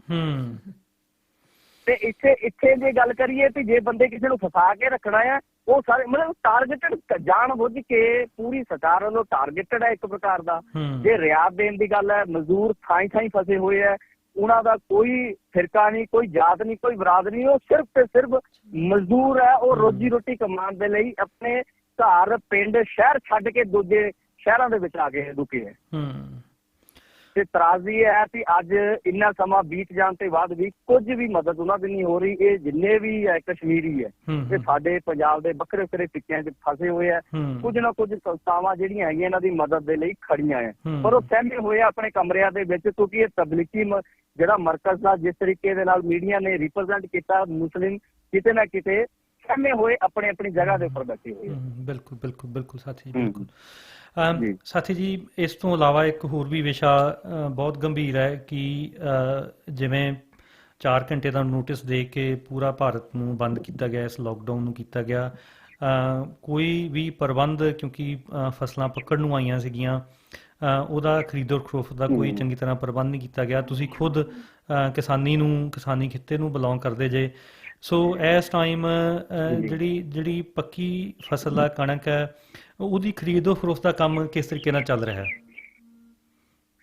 ਦੇਖੋ ਇਹ ਜ਼ਰੂਰ ਜ਼ਿਕਰ ਕਰਾਂਗੇ। ਮੈਂ ਉਦੋਂ ਛੋਟੀ ਕਿਸਾਨੀ ਦੇ ਵਿੱਚੋਂ ਆਉਣਾ ਹੈ ਜੀ। ਬਿਲਕੁਲ। ਖਰੀਦੋ ਫਰੋਖਤ ਦੀ ਤਾਂ ਆਪਾਂ ਗੱਲ, ਪਹਿਲਾਂ ਤਾਂ ਆਪਾਂ ਕਟਾਈ ਦੀ ਗੱਲ ਕਰੀਏ ਕਿ ਸਾਡੇ ਤਰਾਜ਼ੀ ਇਹ ਹੈ ਕਿ ਲੇਬਰ ਦੀ ਕਮੀ ਵੱਡੇ ਪੱਧਰ ਦੇ ਉੱਪਰ ਹੈ। ਕਟਾਈ ਦੀ ਬੜੀ ਜ਼ਿਆਦਾ ਸਮੱਸਿਆ ਆ ਗਈ। ਕਟਾਈ ਤੋਂ ਬਾਅਦ ਸਾਡੇ ਲਈ ਮਤਲਬ ਵੱਡੀ ਸਮੱਸਿਆ ਆ ਗਈ ਫਾਈਨਾਂਸ ਦੀ, ਕਿਉਂਕਿ ਜ਼ਿਮੀਦਾਰ ਪਹਿਲਾਂ ਉਧਾਰੇ ਪੈਸੇ ਆੜ੍ਹਤੀ ਕੋਲ ਫੜਦਾ ਜਾਂ ਕਿਸੇ ਕੋਲ ਲੈ ਕੇ ਉਹਦਾ ਬੰਦੋਬਸਤ ਕਰਦਾ ਆਪਣੇ ਮਟੀਰੀਅਲ ਵਗੈਰਾ ਦਾ, ਫਿਰ ਤੇਲ ਦਾ, ਤੇ ਫਿਰ ਅਗਲਾ ਕੰਮ ਚਲਾਉਂਦਾ। ਇਹਦੇ ਹਾਲਾਤ ਕੀ ਹੈ ਕਿ ਨਾ ਤਾਂ ਕੋਈ ਦੁਕਾਨ ਖੁੱਲੀ ਹੈ ਜਿੱਥੋਂ ਮਟੀਰੀਅਲ ਕੋਈ ਲੈ ਸਕਦੇ ਅਸੀਂ, ਜਿੱਥੋਂ ਮਤਲਬ ਕਿ ਹਰ ਇੱਕ ਚੀਜ਼ ਦੇ ਪ੍ਰਬੰਧ ਦੀ ਦਿੱਕਤ ਹੈ। ਤੇ ਜੇ ਦਾਣਿਆਂ ਦੀ ਗੱਲ ਕਰੀਏ, ਮੰਡੀਕਰਨ ਦੀ ਗੱਲ ਕਰੀਏ, ਅਸੀਂ ਲਗਭਗ, ਮੈਂ ਅੱਜ ਦੂਜੀ ਟਰਾਲੀ ਸਾਡੀ ਗਈ ਹੈ ਲਗਭਗ 5ਵੇਂ ਦਿਨ। ਅੱਜ ਤੋਂ 4 ਦਿਨ ਪਹਿਲਾਂ ਅਸੀਂ ਟਰਾਲੀ ਛੱਡ ਕੇ ਆਏ ਆ, ਤੇ ਉਹ ਵੀ ਇੱਕ ਦਿਨ ਪੂਰਾ ਲੱਗ ਗਿਆ। ਤੇ ਇੱਕ ਮੰਡੀ ਨੂੰ 4 ਦਿਨਾਂ ਬਾਅਦ ਸਿਰਫ 25 ਪਾਸ ਦਿੱਤੇ ਜਾ ਰਹੇ ਆ। ਤੇ 25 ਪਾਸ ਦਾ ਮਤਲਬ ਜ਼ਿਕਰ ਲਾ ਲਓ ਕਿ ਘੱਟੋ ਮਤਲਬ ਵੱਧ ਤੋਂ ਵੱਧ ਵੀ ਇੱਕ ਕਿਸਾਨ 60 ਕੁਆਂਟਲ ਲੈ ਜਾਏਗਾ ਦਾਣੇ ਟਰਾਲੀ ਦੇ ਵਿੱਚ, ਵੱਧ ਤੋਂ ਵੱਧ 60। ਐਵਰੇਜ ਲਈਏ ਤੇ 50-60 ਦੇ ਵਿੱਚ ਹੀ ਜਾਏਗਾ। ਤੇ 25 ਦਾ ਤੁਸੀਂ ਮਲਟੀਪਲਾਈ ਕਰ ਲਓ, 25 ਜਾਣੇ ਆ 4 ਦਿਨਾਂ ਬਾਅਦ। ਤੇ ਇਸ ਤਰੀਕੇ ਦੇ ਨਾਲ ਇੰਨੇ ਹਜ਼ਾਰਾਂ ਮੈਟ੍ਰਿਕ ਟਨ ਕਣਕ ਦੀ ਖਰੀਦ ਮੁਸ਼ਕਲ ਹੀ ਲੱਗਦੀ ਹੈ ਵੀ ਇਹਦਾ ਤੇ ਕਰਨੀ ਨਹੀਂ। ਤੇ ਸਰਕਾਰ ਤਾਂ ਜਾਣਬੁੱਝ ਕੇ ਇਸ ਚੀਜ਼ ਤੇ ਲੱਗੀ ਹੋਈ ਹੈ ਵੀ ਤੁਸੀਂ ਘਰਾਂ 'ਚ ਰੱਖੋ। ਸਾਡੇ ਲਈ ਤਾਂ ਤਰਾਜ਼ੀ ਹੈ ਵੀ ਜੇ ਅਸੀਂ ਇਹ ਦਾਣੇ ਘਰਾਂ 'ਚ ਰੱਖਦੇ, ਪਹਿਲੀ ਗੱਲ ਤਾਂ ਸਾਡੇ ਕੋਲ 4 ਤਾਂ ਕਮਰੇ ਆ, ਜਾਂ ਤਾਂ ਅਸੀਂ ਉਹਨਾਂ ਦੇ ਵਿੱਚ ਆਪਣਾ ਪਰਿਵਾਰ ਰੱਖੀਏ, ਤੇ ਜਾਂ ਤਾਂ ਉਹ ਸਮਾਨ ਕੱਢ ਕੇ ਆਪ ਬਾਹਰ ਤੰਬੂ ਲਾ ਕੇ ਬੈਠ ਜਾਈਏ ਤੇ ਦਾਣੇ ਅੰਦਰ ਰੱਖੀਏ। ਤੇ ਇੱਥੇ ਪ੍ਰਬੰਧ ਸਰਕਾਰ ਦਾ ਵੀ ਗੱਲ ਫਿਰ ਉੱਥੇ ਆ ਜਾਂਦੀ ਹੈ ਕਿ 74-75 ਸਾਲ ਆਜ਼ਾਦੀ ਤੋਂ ਬਾਅਦ ਅੱਜ ਤੱਕ ਪੰਜਾਬ ਦੇ ਵਿੱਚ ਇਹਨਾਂ ਸਰਕਾਰਾਂ ਕੋਲ ਵਾਰਦਾ ਇਹਨਾਂ ਨਹੀਂ ਪੂਰਾ ਹੋਇਆ। ਵਾਰਦਾਨਾ ਆਪਾਂ ਸਮਝਦੇ ਆ ਵੀ ਉਹ ਬੋਰੀਆਂ ਜਿਹਨਾਂ ਦੇ ਵਿੱਚ ਮਟੀਰੀਅਲ ਚੱਕਣਾ ਹੁੰਦਾ, ਉਹੀ ਨਹੀਂ ਅੱਜ ਤੱਕ ਪੂਰਾ ਹੋਇਆ। ਤੇ ਅਜਿਹੇ ਹਾਲਾਤਾਂ ਦੇ ਵਿੱਚ ਸਾਨੂੰ ਆਪਣੇ ਜਿਹੜੀ ਕਣਕ ਦੀ ਖਰੀਦ ਬਿਲਕੁਲ ਨਾ ਹੁੰਦੀ ਜਾਪਦੀ ਹੈ ਕਿ ਕਿਸ ਤਰੀਕੇ ਨਾਲ ਇਹ ਕਰਨਗੇ। ਤੇ ਅੱਗੇ ਗੱਲ ਆ ਗਈ ਝੋਨੇ ਦੀ ਲਵਾਈ ਦੀ, ਤੇ ਸਾਨੂੰ ਇਹ ਕਣਕਾਂ ਦੇ ਪੈਸੇ ਆਉਂਦੇ ਸੀਗੇ ਤੇ ਇਹਦੇ ਨਾਲ ਅਸੀਂ ਅਗਲਾ ਤੋਰਾ ਚਲਾਉਣਾ ਤੇ ਅਗਲੇ ਝੋਨੇ ਦੀ ਜਿਹੜੀ ਲਗਾਈ ਆ ਉਹ ਸ਼ੁਰੂ ਕਰਨੀ। ਪਰ ਇਹ ਕਿਸਾਨੀ ਦੇ ਉੱਪਰ ਵੀ ਵੱਡਾ ਹਮਲਾ ਜਾਪਦਾ। ਸਰਕਾਰ ਦਾ ਪ੍ਰਬੰਧ ਬਿਲਕੁਲ ਜ਼ੀਰੋ ਤੇ ਉੱਪਰ ਹੈ। ਵੱਡੇ ਏਸੀਆ ਕਮਰਿਆਂ ਦੇ ਵਿੱਚ ਬੈਠ ਕੇ ਉੱਥੇ ਗੱਲ ਇਹ ਬਣਾ ਦਿੰਦੇ ਆ ਵੀ ਤੁਸੀਂ ਮਤਲਬ ਕਿ 4 ਦਿਨਾਂ ਦੇ 25 ਪਾਸ ਦੇ ਦਿਓ। ਤੇ ਇਹਨਾਂ ਬੰਦਿਆਂ ਨੂੰ ਇਹ ਪੁੱਛੋ ਵੀ ਜਿਹੜਾ ਕਿਸਾਨ ਮਸੀਂ ਦਾ ਵਾਢੀ ਕਰਕੇ ਕਣਕ ਦੀ ਕਤਰਾਈ ਕਰਕੇ ਮੰਡੀ 'ਚ ਪੁੱਜਣਾ ਹੈ, ਤੇ ਉਹਨੂੰ ਇਹ ਵੀ ਦਿਖਣਾ ਪਏ ਵੀ ਆਪਣੇ ਦਾਣੇ ਵੇਚਣ ਦੇ ਲਈ ਵੀ ਹਫ਼ਤਾ 10 ਦਿਨ ਰੁਕਣਾ ਪਵੇ। ਉਹ ਕਰੇਗਾ ਕਿ ਕਿੱਥੇ, ਮਤਲਬ ਇਸ ਤਰੀਕੇ ਦੇ ਨਾਲ ਕਿੱਦਾਂ ਗੁਜ਼ਾਰਾ ਹੋ ਸਕਦਾ ਹੈ ਪੰਜਾਬ ਦਾ? ਇਹ ਮਤਲਬ ਕਿ ਵੱਡਾ ਪ੍ਰਸ਼ਨ ਹੈ ਸਾਡੀ ਪੰਜਾਬ ਸਰਕਾਰ ਨੂੰ ਵੀ ਤੇ ਕੇਂਦਰ ਸਰਕਾਰ ਨੂੰ ਵੀ। ਤੁਸੀਂ ਮਤਲਬ ਕਿ ਪ੍ਰਬੰਧ ਤਾਂ ਪਹਿਲਾਂ ਹੀ ਕਰਨਾ ਚਾਹੀਦਾ। ਹੁਣ ਜਿਸ ਤਰੀਕੇ ਦੇ ਨਾਲ ਇਹ ਕਹਿਣਗੇ ਵੀ ਕਣਕ ਚੱਕਣੀ ਹੈ ਤਾਂ ਲਗਭਗ 2 ਤੋਂ 2.5 ਮਹੀਨੇ ਕਣਕ ਚੱਕਣ ਤੇ ਲੱਗ ਜਾਣਗੇ। ਕੋਈ ਸ਼ੱਕ ਨਹੀਂ। ਉਦੋਂ ਤੱਕ ਨੂੰ ਬਰਸਾਤਾਂ ਹੋਰ ਕਈ ਪ੍ਰਕਾਰ ਦੀ ਦਿੱਕਤਾਂ ਹੋਰ ਜਿਹੜੀਆਂ ਸਾਡੇ ਸਾਹਮਣੇ ਖੜੀਆਂ ਹੈ। ਮੌਸਮ ਕਦ ਵੀ ਬਦਲ ਸਕਦਾ। ਬਿਲਕੁਲ ਸਾਥੀ ਜੀ, ਇਹ ਸਰਕਾਰਾਂ ਜਿਹੜੀਆਂ ਨੇ, ਇਹ ਸਰਮਾਏਦਾਰੀ ਸਰਕਾਰਾਂ ਨੇ, ਇਹਨਾਂ ਨੂੰ ਅੰਦਾਜ਼ਾ ਲਾਉਣਾ ਚਾਹੀਦਾ ਕਿ ਇਹ ਲਾਕਡਾਊਨ ਕਰਕੇ ਕੋਈ ਸੰਘਰਸ਼ ਖਤਮ ਨਹੀਂ ਹੋਏ ਹੈਗੇ। ਇਹ ਪ੍ਰੈਸ਼ਰ ਕੁੱਕਰ ਦੇ ਵਿੱਚ ਸਭ ਕੁਝ ਪ੍ਰੈਸ਼ਰ ਬਣ ਰਿਹਾ ਹੈ, ਔਰ ਜਦੋਂ ਹੀ ਲਾਕਡਾਊਨ ਖਤਮ ਹੁੰਦਾ ਆ ਬਿਲਕੁਲ ਸੰਘਰਸ਼ ਉਵੇਂ ਹੀ ਜਾਰੀ ਰਹਿਣਗੇ। ਔਰ ਮੈਂ ਤੁਹਾਨੂੰ ਤੁਹਾਡੇ ਹੋਰ ਸਾਥੀਆਂ ਨੂੰ ਸਲਾਮ ਕਰਦਾ ਕਿ ਤੁਸੀਂ ਇਹ ਤਰਾਸਦੀ ਦੇ ਸਮੇਂ ਦੇ ਵਿੱਚ ਵੀ ਆਪਣੇ ਜਿਹੜੇ ਸੰਘਰਸ਼ ਨੇ ਉਹ ਲੋਕ ਪੱਖੀ ਸੰਘਰਸ਼ ਤੁਸੀਂ ਜਾਰੀ ਰੱਖੇ ਹੋਏ ਆ। ਸਾਥੀ ਜੀ, ਜੇ ਕੋਈ ਗੱਲ ਤੁਸੀਂ ਰਹਿ ਗਈ ਹੋਵੇ ਜਿਹੜੀ ਤੁਸੀਂ ਸਰੋਤਿਆਂ ਤੱਕ ਪਹੁੰਚਾਉਣੀ ਚਾਹੁੰਦੇ ਹੋਵੇ ਸਾਰੇ, ਚਾਹੇ ਉਹ ਗੁੱਜਰ ਭਾਈਚਾਰੇ ਨੂੰ ਲੈ ਕੇ ਚਾਹੇ ਕਿਸਾਨੀ ਨੂੰ ਲੈ ਕੇ, ਉਹ ਤੁਸੀਂ ਕਰ ਸਕਦੇ। ਅਦਰਵਾਈਜ਼ ਮੇਰੇ ਖਿਆਲ ਆਪਣੀ ਗੱਲਬਾਤ ਕਾਫੀ ਕਲੀਅਰ ਹੀ ਹੋ ਗਈ ਹੈ ਜੀ। ਮੇਰੀ ਤਾਂ ਸਾਰੇ ਜਿੰਨੇ ਕਿ ਸਾਥੀ ਸੁਣ ਰਹੇ ਹੈ ਜੀ, ਮੈਂ ਖੁਦ ਹਿੰਦੂ ਸਵਰਨ ਜਾਤੀ ਦੇ ਵਿੱਚੋਂ ਆਉਣਾ ਹੈ, ਪਰ ਸਾਫ਼ ਇਹ ਪੰਜਾਬ ਤੇ ਪੰਜਾਬ ਤੋਂ ਬਾਹਰ ਜਿੰਨੇ ਵੀ ਵਸਦੇ ਲੋਕਾਂ ਨੂੰ ਇਹ ਅਪੀਲ ਹੈ ਮੇਰੀ ਕਿ ਸਾਡਾ ਜਿਹੜਾ ਰਿਸ਼ਤਾ ਜਿਨ੍ਹਾਂ ਪਰਿਵਾਰਾਂ ਦੇ ਵਿੱਚ ਰਹੇ ਹੈ, ਅਸੀਂ ਮਜ਼ਹਬੀ ਤੌਰ ਤੇ ਅਲੱਗ ਨਹੀਂ ਹੈ, ਇਨਸਾਨੀ ਤੌਰ ਤੇ ਅਸੀਂ ਸਾਰੇ ਲੋਕ ਇੱਕੋ ਹੀ ਹੈ। ਕਿਸੇ ਵੀ ਮੀਡੀਆ ਜਾਂ ਕਿਸੇ ਵੀ ਫਿਰਕੂ ਸੰਗਠਨ ਦੇ ਆੜੇ ਆ ਕੇ ਕਿਸੇ ਫਿਰਕੂ ਗੱਲ ਨੂੰ ਦੇਖ ਕੇ ਆਪਾਂ ਆਪਣੀਆਂ ਜਿਹੜੀਆਂ ਪੁਰਾਣੀਆਂ ਦੋਸਤੀਆਂ, ਬਜ਼ੁਰਗਾਂ ਦੀ ਦੋਸਤੀਆਂ, ਉਹਨਾਂ ਨੂੰ ਨਾ ਕਿਤੇ ਤੋੜ ਦਈਏ ਜੀ। ਇਸ ਚੀਜ਼ ਨੂੰ ਦੇਖੀਏ ਤੇ ਅਜਿਹੇ ਮਾਹੌਲ ਦੇ ਵਿੱਚ ਫਿਰਕਾ ਪ੍ਰਸਤੀ ਵਾਲੇ ਜਿੰਨੇ ਵੀ ਤਾਣੇ ਹੈ ਉਹਨਾਂ ਨੂੰ ਫੜ ਕੇ ਰੱਖੀਏ, ਵੀ ਉਹਨਾਂ ਨੂੰ ਟਾਰਗੇਟਡ ਰੱਖੀਏ ਕਿ ਅਜਿਹੇ ਲੋਕਾਂ ਨੂੰ ਜਦੋਂ ਇਹ ਲੋਕ ਤੁਹਾਡੇ ਲੋਕਾਂ ਦੇ ਉੱਪਰ ਹਮਲੇ ਹੁੰਦੇ ਆ ਤੇ ਇਹ ਜਿਹੜੇ ਲੋਕ ਜ਼ਿੰਮੇਵਾਰ ਹੈ, ਤੇ ਕੱਲ ਨੂੰ ਜਦੋਂ ਹਾਲਾਤ ਚੰਗੇ ਹੁੰਦੇ ਆ ਸਭ ਤੋਂ ਪਹਿਲਾਂ ਅਜਿਹੇ ਲੋਕਾਂ ਨੂੰ ਟੰਗਣ ਦੀ ਲੋੜ ਹੈ। ਅਸੀਂ ਆਪਣੇ ਖਿੱਤੇ ਦੇ ਵਿੱਚ ਤਿਆਰ ਹੈ, ਸਾਫ਼ ਅਸੀਂ ਕਹਿ ਰਹੇ ਹਾਂ ਕਿ ਅਜਿਹੇ ਲੋਕ ਅਸੀਂ 3 ਪੁਆਇੰਟ ਕੀਤੇ ਹੋਏ ਆ ਕਿ ਜਿਹੜੇ ਲਗਾਤਾਰ ਲੋਕਾਂ ਦੇ ਭਾਈਚਾਰਕ ਸਾਂਝ ਨੂੰ ਖਤਮ ਕਰਨ ਦੇ ਵਿੱਚ ਲੱਗੇ ਹੋਏ ਆ। ਅਸੀਂ ਕਿਸੇ ਵੀ ਤਰੀਕੇ ਦੇ ਨਾਲ ਇਹਨਾਂ ਨੂੰ ਨਾਲ ਨਜਿੱਠਣ ਦੇ ਲਈ ਅਸੀਂ ਖੜੇ ਹਾਂ। ਬਿਲਕੁਲ। ਬਾਕੀ ਗੱਲ ਰਹਿ ਗਈ ਪੰਜਾਬ ਦੇ ਜਿੰਨੇ ਵੀ ਸਾਥੀ ਆ ਉਹਨਾਂ ਦੇ ਲਈ, ਕਿਉਂਕਿ ਜਿਸ ਤਰੀਕੇ ਦੇ ਨਾਲ ਇਹ ਦੌਰ, ਇਹ ਜਿਹੜਾ ਲੋਕਡਾਊਨ ਹੈ ਤੇ ਇਹ ਜਿਹੜੀ ਬਿਮਾਰੀ ਹੈ ਇਹ ਲੰਬੀ ਜਾਂਦੀ ਦਿਸਦੀ ਪਈ ਹੈ, ਇਹਦੇ ਨਾਲ ਇਹ ਸਾਡੀਆਂ ਜਿਹੜੀਆਂ ਸਰਕਾਰਾਂ ਇਹਦੇ ਵਿੱਚ ਹੀ ਅਸੀਂ ਗੱਲ ਕਰ ਲਈਏ ਕਿ ਵੱਡੇ ਵੱਡੇ ਜਿਹੜੇ ਸਰਮਾਏਦਾਰੀ ਮੁਲਕ ਹੈ ਉਹ ਗੋਡਣੀਆਂ ਟੇਕ ਗਏ। ਸਾਡਾ ਮੁਲਕ ਜਿੱਥੇ ਹਾਲੇ ਤੱਕ ਕਿਸੇ ਵੀ ਚੀਜ਼ ਦਾ ਪ੍ਰਬੰਧ ਨਹੀਂ ਹੋਇਆ, ਜੇ ਅਸੀਂ ਗੱਲ ਕਰੀਏ ਹਾਲੇ ਤੱਕ ਇਸ ਦੇਸ਼ ਦੇ ਵਿੱਚ ਉਹੀ 5 ਦਰਿਆਵਾਂ ਦੀ ਧਰਤੀ 'ਚ 20 ਰੁਪਏ ਦੀ ਪਾਣੀ ਦੀ ਬੋਤਲ ਵੇਚਣ ਲਾਤੀ, ਉੱਥੇ ਅਜਿਹੀ ਬਿਮਾਰੀ ਦਾ ਹੱਲ ਹੋਣਾ ਛੇਤੀ ਨਹੀਂ ਜਾਪਦਾ। ਪਰ ਸਾਡੇ ਕਿਸਾਨਾਂ ਨੂੰ ਤੇ ਨੌਜਵਾਨ ਜਿਹੜੇ ਪਿੰਡਾਂ 'ਚ ਬੈਠੇ ਆ ਉਹਨਾਂ ਨੂੰ ਬਿਲਕੁਲ ਅਪੀਲ ਇਹ ਹੈ ਕਿ ਖੇਤੀ ਦੇ ਵੱਲ ਦੁਬਾਰਾ ਮੂੰਹ ਕੀਤਾ ਜਾਵੇ, ਕਿਉਂਕਿ ਖੇਤੀ ਹੀ ਅਜਿਹਾ ਵਿਕਲਪ ਜਾਪਦਾ ਅਜਿਹੇ ਮਾਹੌਲ ਦੇ ਵਿੱਚ। ਜਿਸ ਕੋਲ ਜਿੰਨੀ ਜ਼ਮੀਨ ਆ ਉਸ ਪ੍ਰਕਾਰ ਦੇ ਨਾਲ ਜੇ ਖੇਤੀ ਦੇ ਉੱਪਰ ਡਿਪੈਂਡ ਹੁੰਦਾ, ਕਿਉਂਕਿ ਆਉਣ ਵਾਲਾ ਜਿਹੜਾ ਯੁੱਗ ਹੈ ਉਹ ਸਰਮਾਏਦਾਰੀ ਨੂੰ ਢਾਲ ਆਉਣ ਵਾਲਾ ਯੁੱਗ ਹੈ। ਬਿਲਕੁਲ। ਤੇ ਇਹਦੀ ਸ਼ੁਰੂਆਤ ਇਹ ਹੋਈ ਹੈ, ਇੱਕ ਨਵੇਂ ਯੁੱਗ ਦੀ ਸ਼ੁਰੂਆਤ ਹੈ। ਇਹਦੇ ਵਿੱਚ ਜਿਹੜੇ ਮਿਹਨਤਕਸ਼ ਲੋਕ ਹੈ ਉਹਨਾਂ ਨੂੰ ਲਾਹਾ ਲੈਣ ਦੀ ਲੋੜ ਹੈ, ਆਪਣੇ ਆਪ ਨੂੰ ਮਜ਼ਬੂਤ ਕਰਨ ਦੀ ਲੋੜ ਹੈ, ਤਾਂ ਕਿ ਆਉਣ ਵਾਲੇ ਇਹ ਲੋਕਡਾਊਨ ਤੋਂ ਬਾਅਦ ਇਹ ਸਰਮਾਏਦਾਰੀ ਧਿਰ ਨੂੰ ਜਿਹੜਾ ਥੱਲੇ ਲਾਇਆ ਜਾ ਸਕੇ। ਬਿਲਕੁਲ ਬਿਲਕੁਲ ਸਾਥੀ ਜੀ, ਤੁਸੀਂ ਬਹੁਤ ਵਧੀਆ ਸਮ ਅਪ ਕੀਤਾ ਸਾਰੀ ਗੱਲਬਾਤ ਨੂੰ। ਤੋ ਸਾਥੀ ਤੁਹਾਡਾ ਬਹੁਤ ਬਹੁਤ ਧੰਨਵਾਦ। ਬਿਲਕੁਲ ਅਸੀਂ ਆਉਂਦੇ ਸਮੇਂ ਦੇ ਵਿੱਚ ਵੀ ਤੁਹਾਡੇ ਏਰੀਏ ਦੇ ਵਿੱਚ ਕੀ ਸੰਘਰਸ਼ ਚੱਲ ਰਿਹਾ ਹੈ, ਚਾਹੇ ਉਹ ਇਹ ਗੁੱਜਰ ਭਾਈਚਾਰੇ ਨਾ ਹੋਵੇ, ਚਾਹੇ ਜਿਹੜੀ ਤੁਹਾਡੀ ਲੰਬੀ ਲੜਾਈ ਹੈ, ਜਿਹੜੀ ਇਲੀਗਲ ਮਾਈਨਿੰਗ ਹੋ ਰਹੀ ਹੈ ਤੁਹਾਡੇ ਏਰੀਏ ਦੇ ਵਿੱਚ, ਉਹਦੇ ਬਾਰੇ ਕੀ ਸੰਘਰਸ਼ ਚੱਲਦੇ ਨੇ, ਤੁਹਾਡੇ ਕੋਲੋਂ ਜਾਣਕਾਰੀ ਲੈਂਦੇ ਰਹਾਂਗੇ। ਤੋ ਸਾਥੀ ਜੀ ਬਹੁਤ ਬਹੁਤ ਧੰਨਵਾਦ ਤੁਹਾਡਾ। ਸਤਿ ਸ੍ਰੀ ਅਕਾਲ ਜੀ। ਧੰਨਵਾਦ ਜੀ, ਧੰਨਵਾਦ, ਸਤਿ ਸ੍ਰੀ ਅਕਾਲ। ਤੋ ਦੋਸਤੋ, ਇਹ ਸਨ ਸਾਥੀ ਧਰਮਿੰਦਰ ਸਿੰਘ ਜੀ, RMPI ਦੇ ਉੱਘੇ ਕਾਰਕੁਨ। ਔਰ ਬਿਲਕੁਲ ਸਹੀ ਹੈ ਕਿ ਬੇਸ਼ੱਕ ਸਾਨੂੰ ਘਰਾਂ ਵਿੱਚ ਡੱਕਿਆ ਹੋਇਆ ਲੋਕਡਾਊਨ ਦੇ ਤਹਿਤ, ਕਿਸੇ ਹੱਦ ਤੱਕ ਸ਼ਾਇਦ ਉਹ ਸਹੀ ਵੀ ਹੈ, ਉਹਦੇ ਵੀ ਕਈ ਸਾਈਡਸ ਨੇ ਕਿ ਇਹ ਕਿੰਨਾ ਕੁ ਸਹੀ ਹੈ, ਗਲਤ ਹੈ। ਅਸੀਂ ਪਿਛਲੀ ਵਾਰੀ ਵੀ ਗੱਲ ਕੀਤੀ ਸੀਗੀ ਕਿ ਭਾਰਤ ਵਰਗੇ ਦੇਸ਼ਾਂ 'ਚ ਜਿੱਥੇ ਕਿ ਗਰੀਬ ਹੈ, ਜਿਹੜਾ ਗਰੀਬ ਗੁਰਬਾ ਹੈ ਜਿਹੜਾ, ਉਹ ਬਿਲਕੁਲ ਥੋੜ੍ਹੇ ਜਿਹੇ ਸੀਮਤ ਜਿਹੇ ਏਰੀਏ 'ਚ, ਲੈਂਡ ਏਰੀਏ 'ਚ ਕਿੰਨੇ ਲੋਕ ਰਹਿੰਦੇ ਨੇ, ਤਾਂ ਉੱਥੇ ਇੱਕ 2 ਮੀਟਰ ਦੀ ਫਾਸਲੇ ਵਾਲਾ ਲੋਕਡਾਊਨ ਇੱਕ ਕੋਝਾ ਜਿਹਾ ਮਜ਼ਾਕ ਹੀ ਲੱਗਦਾ ਹੈ। ਫਿਰ ਇਹ ਜਿਹੜੇ ਵਿਕਸਿਤ ਦੇਸ਼ ਨੇ, ਨਿਊਜ਼ੀਲੈਂਡ ਵਰਗੇ ਜਿੱਥੇ ਅਸੀਂ ਰਹਿ ਰਹੇ ਹਾਂ, ਉੱਥੇ ਇਹ ਮੁਮਕਿਨ ਹੈ ਔਰ ਬੜੇ ਚੰਗੇ ਤਰੀਕੇ ਨਾਲ ਇਹਨੂੰ ਐਕਸੀਕਿਊਟ ਕਰ ਵੀ ਰਹੀ ਹੈ ਸਰਕਾਰ। ਜੀ ਬਿਲਕੁਲ। ਪਰ ਗਰੀਬ ਦੇਸ਼ਾਂ 'ਚ ਇਹ ਬਿਲਕੁਲ ਸੰਭਵ ਨਹੀਂ ਹੈ, ਔਰ ਸਾਨੂੰ ਸ਼ਾਇਦ ਆਸ ਵੀ ਨਹੀਂ ਰੱਖਣੀ ਚਾਹੀਦੀ ਕਿ ਉੱਥੇ ਇਸ ਤਰ੍ਹਾਂ ਦੀਆਂ ਚੀਜ਼ਾਂ ਇੰਪਲੀਮੈਂਟ ਕੀਤੀਆਂ ਜਾ ਸਕਣ। ਬਿਲਕੁਲ ਜੀ, ਬਿਲਕੁਲ ਅਨੂ ਜੀ, ਬਿਲਕੁਲ ਤੁਹਾਡੀ ਗੱਲ ਸਹੀ ਹੈ ਕਿ ਜਿਹੜੀ ਪੇਪਰਾਂ ਦੇ ਵਿੱਚ ਜਿਹੜੀ ਵੈਲਫੇਅਰ ਸਟੇਟ ਭਾਰਤ ਦੀ ਹੈ ਉਹ ਬਿਲਕੁਲ ਪੇਪਰਾਂ ਦੇ ਵਿੱਚ ਅਮਲੀ ਜਾਮਾ ਉਹਦਾ ਕੁਛ ਨਹੀਂ ਹੈਗਾ।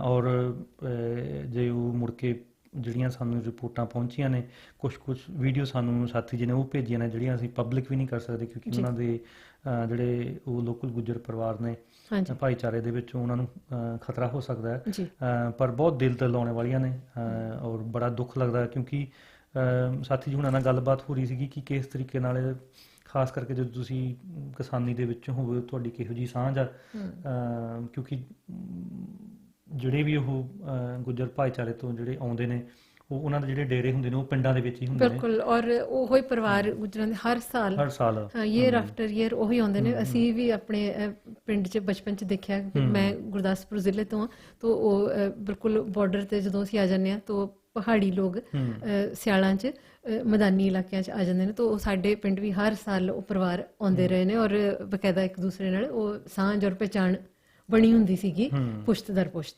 ਬਿਲਕੁਲ ਅਨੂ ਜੀ, ਇੱਕ ਗੱਲ ਹੋਰ ਇਹਦੇ ਨਾਲ ਮੈਂ ਐਡ ਕਰਨੀ ਚਾਹੁੰਦਾ ਕਿ ਅਸੀਂ ਹਿੱਕ ਠੋਕ ਕੇ ਕਹਿੰਦੇ ਹਾਂ ਕਿ ਪੰਜਾਬ ਦੇ ਵਿੱਚ ਘੱਟੋ ਘੱਟ ਇਹ ਜਿਹੜਾ ਵੈਸੇ ਦੇਖਿਆ ਜਾਵੇ ਤੇ ਜਿਹੜੀ ਅਕਾਲੀਆਂ ਦੀ ਸਰਕਾਰ ਨਾਲ ਉਹਨੇ BJP ਨਾਲ ਪੋਲੀਟੀਕਲ ਤੇ ਉਹ ਗੱਠਜੋੜ ਹੈਗਾ, ਪਰ ਜਿਸ ਤਰੀਕੇ ਦੇ ਨਾਲ ਬਾਕੀ ਜਿਹੜੀਆਂ ਸਟੇਟ ਨੇ, ਬਿਹਾਰ ਖਾਸ ਕਰਕੇ UP ਦੀ ਗੱਲ ਕਰੀਏ ਜਿੱਥੇ ਮੌਬ ਲਿੰਚਿੰਗ ਹੋ ਰਹੀ ਹੈ, ਘੱਟ ਗਿਣਤੀਆਂ ਨੂੰ ਤੰਗ ਕੀਤਾ ਜਾ ਰਿਹਾ ਹੈ, ਉਸ ਤਰੀਕੇ ਦੇ ਨਾਲ ਪੰਜਾਬ ਦੇ ਵਿੱਚ ਕਦੇ ਨਹੀਂ ਹੋਏਗਾ। ਪਰ ਸਾਨੂੰ ਇਹ ਲੱਗਿਆ ਕਿ ਖਾਸ ਇਹ ਇੱਕ ਤਰ੍ਹਾਂ ਦੀ ਸ਼ੁਰੂਆਤ ਕਰਨ ਦੀ ਕੋਸ਼ਿਸ਼ ਕੀਤੀ ਗਈ, ਔਰ ਉਹਨੇ ਜੀ ਵੀਡੀਓ ਬਹੁਤ ਖਤਰਨਾਕ ਨੇ ਉਹ, ਜਿਸ ਤਰੀਕੇ ਦੇ ਨਾਲ ਹੁਣ ਜਿਨ੍ਹਾਂ ਦੇ ਕੋਲੇ 100 ਦੇ ਹਿਸਾਬ ਨਾਲ ਮੱਝਾਂ ਨੇ, ਗਾਈਆਂ ਨੇ, ਮੱਝਾਂ ਹੀ ਹੁੰਦੀਆਂ ਵੈਸੇ, ਗਾਈਆਂ ਤੇ ਉਹ ਹੁਣ ਉਹਨਾਂ ਨੂੰ ਚਾਰਾ ਉਹਨਾਂ ਨੂੰ ਤੁਸੀਂ ਲੈ ਕੇ ਜਾਣਾ, ਜਿੱਥੇ ਪੱਠੇ ਕਿੱਥੋਂ ਲਿਆਓ, ਕਿਤੋਂ ਲੈ ਕੇ ਆਓਗੇ ਨਾ ਪੱਠੇ ਉਹਨਾਂ ਨੂੰ, ਜਾਂ ਕਿਤੇ ਉਹਨਾਂ ਨੂੰ ਚਰਾਉਣ ਵਾਸਤੇ ਲੈ ਕੇ ਜਾਓਗੇ। ਉਹ ਸੜਕ ਦੇ ਵਿੱਚ ਖੜੇ ਨੇ ਤੇ ਉਹਨਾਂ ਨੂੰ ਕਿਹਾ ਜਾ ਰਿਹਾ ਇਹ ਗੁੱਜਰ ਕਿੱਥੋਂ ਆ ਗਏ, ਇਹ ਫੇਰ ਆ ਗਏ। ਮਤਲਬ ਉਹ ਪਿਛਲੇ ਮੇਰੀ 52 ਸਾਲ ਦੀ ਉਮਰ ਹੈ, ਸੋ ਮੈਂ ਕਹਿ ਸਕਦੀ ਹਾਂ ਪਿਛਲੇ 40 ਸਾਲਾਂ ਤੋਂ ਸਾਡੇ ਪਿੰਡ 'ਚ ਤੇ ਆ ਹੀ ਰਹੇ ਨੇ। ਉਸ ਤੋਂ ਜ਼ਿਆਦਾ ਲੰਬਾ ਸਮਾਂ ਵੀ ਆਉਂਦੇ ਹੋਣਗੇ, ਉਹ ਸਾਡੇ ਬਜ਼ੁਰਗਾਂ ਨੂੰ ਪਤਾ ਹੋਏਗਾ। ਉਹਨੂੰ ਪੇਸ਼ ਇਸ ਤਰ੍ਹਾਂ ਕੀਤਾ ਜਾ ਰਿਹਾ ਕਿ ਇੱਕਦਮ ਅਚਾਨਕ ਕਿਤੋਂ ਆ ਟੱਪੇ ਨੇ। ਇਹ ਉਹ ਜਿਹੜੀ ਭਾਸ਼ਾ ਵਰਤੀ ਜਾ ਰਹੀ ਹੈ ਬਿਲਕੁਲ ਵੀ ਐਕਸੈਪਟੇਬਲ ਨਹੀਂ ਹੈਗੀ, ਖਾਸ ਕਰਕੇ ਪੰਜਾਬ ਦੇ ਖਿੱਤੇ ਦੇ ਵਿੱਚ। ਸੋ ਫਿਰ ਮੁੜ ਕੇ ਅਸੀਂ ਸਾਥੀ ਨੂੰ ਵਧਾਈ ਦੇ ਪਾਤਰ ਨੇ, ਔਰ ਉਹ ਜਿਹੜੀ ਮੈਂ ਦੱਸਦਾ ਸੀਗਾ ਨਿਰਪਾਲ ਸਿੰਘ ਜਮਹੂਰੀ ਕਿਸਾਨ ਸਭਾ ਤੋਂ, ਔਰ ਉਹਨਾਂ ਨੇ ਵੀ ਬਕਾਇਦਾ ਜਿਹੜੀ ਉਹ ਵੀਡੀਓ ਮੈਂ ਦੇਖੀ ਸੀਗੀ ਉਹਨਾਂ ਦੇ ਨਾਲ ਵੀ ਇਹ ਗਲਤ ਹੈ ਬਿਲਕੁਲ, ਔਰ ਉਹ ਵੀ ਜਦੋਂ ਉਹਨਾਂ ਦੇ ਕਿਸਾਨ ਯੂਨੀਅਨ ਦੇ ਆਫਿਸ ਦੇ ਵਿੱਚ ਗਏ ਤੇ ਉਹ ਵੀ ਉਹਨਾਂ ਦੇ ਨਾਲ ਖੜੇ ਵੀ ਇਹਨਾਂ ਨਾਲ ਕੋਈ ਧੱਕਾ ਕਰੂਗਾ ਤੇ ਸਾਡੇ ਦੇ ਵਿੱਚ ਦੀ ਲੰਘ ਕੇ ਜਾਣਾ ਪਊਗਾ ਤੁਹਾਨੂੰ। ਸੋ ਅਨੂ ਜੀ, ਆਪਾਂ ਲੋਕਲ ਮਸਲਿਆਂ ਦੀ ਗੱਲ ਕਰੀਏ, ਉਸ ਤੋਂ ਬਾਅਦ ਸਾਥੀਓ ਜਿੰਨਾ ਵੀ ਦੋਸਤੋ ਟਾਈਮ ਲੱਗਿਆ ਆਪਾਂ ਨੂੰ, ਕਿਉਂਕਿ ਗੱਲ ਅੱਜ ਕਿਸਾਨੀ ਦੀ ਵੀ ਹੋਈ ਹੈ, ਸੋ ਅਸੀਂ ਸਮਝਦੇ ਹਾਂ ਕਿ ਦੁਨੀਆ ਦੇ ਵਿੱਚ ਕੋਈ ਵੀ ਜਿਹੜੇ ਇਨਕਲਾਬੀ ਲੋਕ ਨੇ ਉਹਨਾਂ ਦਾ ਐ ਨਹੀਂ ਵੀ ਕਿਸੇ ਪਰਟੀਕੂਲਰ ਖਿੱਤੇ ਦੇ ਵਿੱਚੋਂ, ਕਿਸੇ ਪਰਟੀਕੂਲਰ ਦੇਸ਼ ਦੇ ਵਿੱਚੋਂ ਹੁੰਦੇ ਨੇ। ਪੂਰੀ ਦੁਨੀਆ ਦੇ ਵਿੱਚ ਜਿਹੜੇ ਇਨਕਲਾਬੀ ਲੋਕ ਨੇ ਉਹ ਇਨਕਲਾਬ ਕਰਦੇ ਨੇ, ਔਰ ਜਿਹੜੇ ਮਜ਼ਦੂਰ ਤੇ ਕਿਸਾਨ ਜਮਾਤ ਆ ਉਹਨਾਂ ਦੇ ਵਾਸਤੇ ਉਹ ਸੰਘਰਸ਼ ਕਰਦੇ ਨੇ। ਜਿਵੇਂ ਆਪਾਂ ਪੰਜਾਬ ਦੇ ਵਿੱਚ ਗੱਲ ਕਰੀਏ ਕਿ ਜਿਸ ਤਰੀਕੇ ਦੇ ਨਾਲ ਜ਼ਮੀਨ ਪ੍ਰਾਪਤੀ ਸੰਘਰਸ਼ ਚੱਲ ਰਿਹਾ ਹੈ, ਜਿੱਥੇ ਦਲਿਤ ਤੇ ਛੋਟੀ ਕਿਸਾਨੀ ਨੂੰ ਲੈ ਕੇ ਜਿਹੜੀ ਪੰਚਾਇਤੀ ਜ਼ਮੀਨ ਦਾ ਜਿਹੜਾ ਸੰਘਰਸ਼ ਚੱਲਦਾ ਪਿਆ, ਜਿਹਦਾ ਉਹ ਬਿੰਬ ਜਿਹੜਾ ਉਹਨਾਂ ਨੇ ਬਣਾਇਆ ਹੈਗਾ ਹੈ ਕਿ ਜ਼ਮੀਨ ਹਲਵਾਹਕ ਦੀ ਬਾਬਾ ਬੰਦਾ ਸਿੰਘ ਬਹਾਦਰ ਜੀ ਨੂੰ ਲੈ ਕੇ, ਔਰ ਇਸੇ ਹੀ ਤਰੀਕੇ ਦੇ ਨਾਲ ਜਿਵੇਂ ਪੰਜਾਬ ਦੇ ਵਿੱਚ ਇਹ ਇਨਕਲਾਬ ਬਾਬਾ ਬੰਦਾ ਸਿੰਘ ਬਹਾਦਰ ਦਾ ਹੈ, ਉਵੇਂ ਹੀ ਜਿਹੜਾ ਅਜੋਕੇ ਸਮੇਂ ਦੇ ਵਿੱਚ ਇਹ 20ਵੀਂ ਸਦੀ ਦੇ ਵਿੱਚ ਜਿਹੜਾ ਸੋਵੀਅਤ ਯੂਨੀਅਨ ਦੇ ਵਿੱਚ ਜਿਹੜਾ ਇਨਕਲਾਬ ਆਇਆ, ਉਹਦਾ ਸਾਰਾ ਕ੍ਰੈਡਿਟ ਨਹੀਂ ਕਹਿ ਸਕਦੇ, ਕਾਫੀ ਸਾਰਾ ਜਿਹੜਾ ਉਹ ਸ਼੍ਰੇਆ ਆ ਉਹ ਸਾਥੀ ਲੈਨਨ ਨੂੰ ਜਾਂਦਾ ਹੈ। ਸੋ ਸਾਥੀ ਲੈਨਨ ਇੱਕ ਅਸੀਂ ਕਹਿ ਸਕਦੇ ਹਾਂ ਕਿ ਇੱਕ ਕਿਸਾਨਾਂ ਦੇ ਨੇਤਾ ਨੇ। ਜੀ ਬਿਲਕੁਲ। ਜਿਵੇਂ ਸਾਥੀ ਟਰੋਸਕੀ ਜਿਹੜੇ ਨੇ ਉਹ ਮਜ਼ਦੂਰਾਂ ਦੇ ਨੇਤਾ ਨੇ ਜਾਂ ਉਹਨਾਂ ਨੂੰ ਰਿਪਰੈਜ਼ੈਂਟ ਕਰਦੇ ਆ ਸਾਥੀ, ਕਿਉਂਕਿ ਜੇ ਉਹ ਵੈਸੇ ਅਸੀਂ ਬਹੁਤੀ ਗੱਲ ਨਹੀਂ ਕਰਾਂਗੇ ਕਿਉਂਕਿ ਸਾਡੇ ਸੀਨੀਅਰ ਸਾਥੀ ਵਧੀਆ ਗੱਲ ਕਰਨਗੇ। ਉਹ ਜਿਹੜਾ ਸਮਾਂ ਆ ਜਿਹੜਾ ਉਸ ਸੋਵੀਅਤ ਯੂਨੀਅਨ ਦਾ ਇੱਕ ਬੜੀ ਬੈਕਵਰਡ ਕਿਸਮ ਦੀ ਉਹ ਮੁਲਕ ਹੈਗਾ ਆ, ਉਸ ਸਮੇਂ ਕਿਸਾਨੀ, ਅਸੀਂ ਨਾ ਕਿਸਾਨੀ ਨੂੰ ਕਹੀਏ ਕਿ ਉਹ ਜਿਹੜਾ ਕਿਸਾਨੀ ਕਰ ਰਿਹਾ ਉਹਦੇ ਕੋਲ ਆਪਣੀ ਜ਼ਮੀਨ ਆ, ਜਿਹਨੂੰ ਪੈਜ਼ੈਂਟਰੀ ਕਹਿੰਦੇ ਅਸੀਂ, ਕਿ ਜਿਹੜਾ ਇੱਕ ਜ਼ਿਮੀਦਾਰ ਵਾਸਤੇ, ਵੱਡੇ ਜ਼ਿਮੀਦਾਰ ਵਾਸਤੇ ਉਹ ਜਿਹੜਾ ਕੰਮ ਕਰ ਰਿਹਾ, ਛੋਟੀ ਕਿਸਾਨੀ ਜਾਂ ਜਿਹੜੇ ਬੇਜ਼ਮੀਨੇ ਕਿਸਾਨ ਨੇ ਜਾਂ ਖੇਤ ਮਜ਼ਦੂਰ ਉਹਨਾਂ ਨੂੰ ਕਹਿ ਸਕਦੇ, ਖੇਤ ਮਜ਼ਦੂਰ ਕਹਿ ਸਕਦੇ ਜੀ। ਸੋ ਉਹਨਾਂ ਨੂੰ ਰਿਪਰੈਜ਼ੈਂਟ ਕਰਦੇ ਨੇ। ਸੋ ਉਹਦੇ ਕਿਉਂਕਿ ਉਹਨਾਂ ਦਾ ਕੱਲ 150ਵਾਂ ਜਨਮ ਦਿਨ ਸੀਗਾ।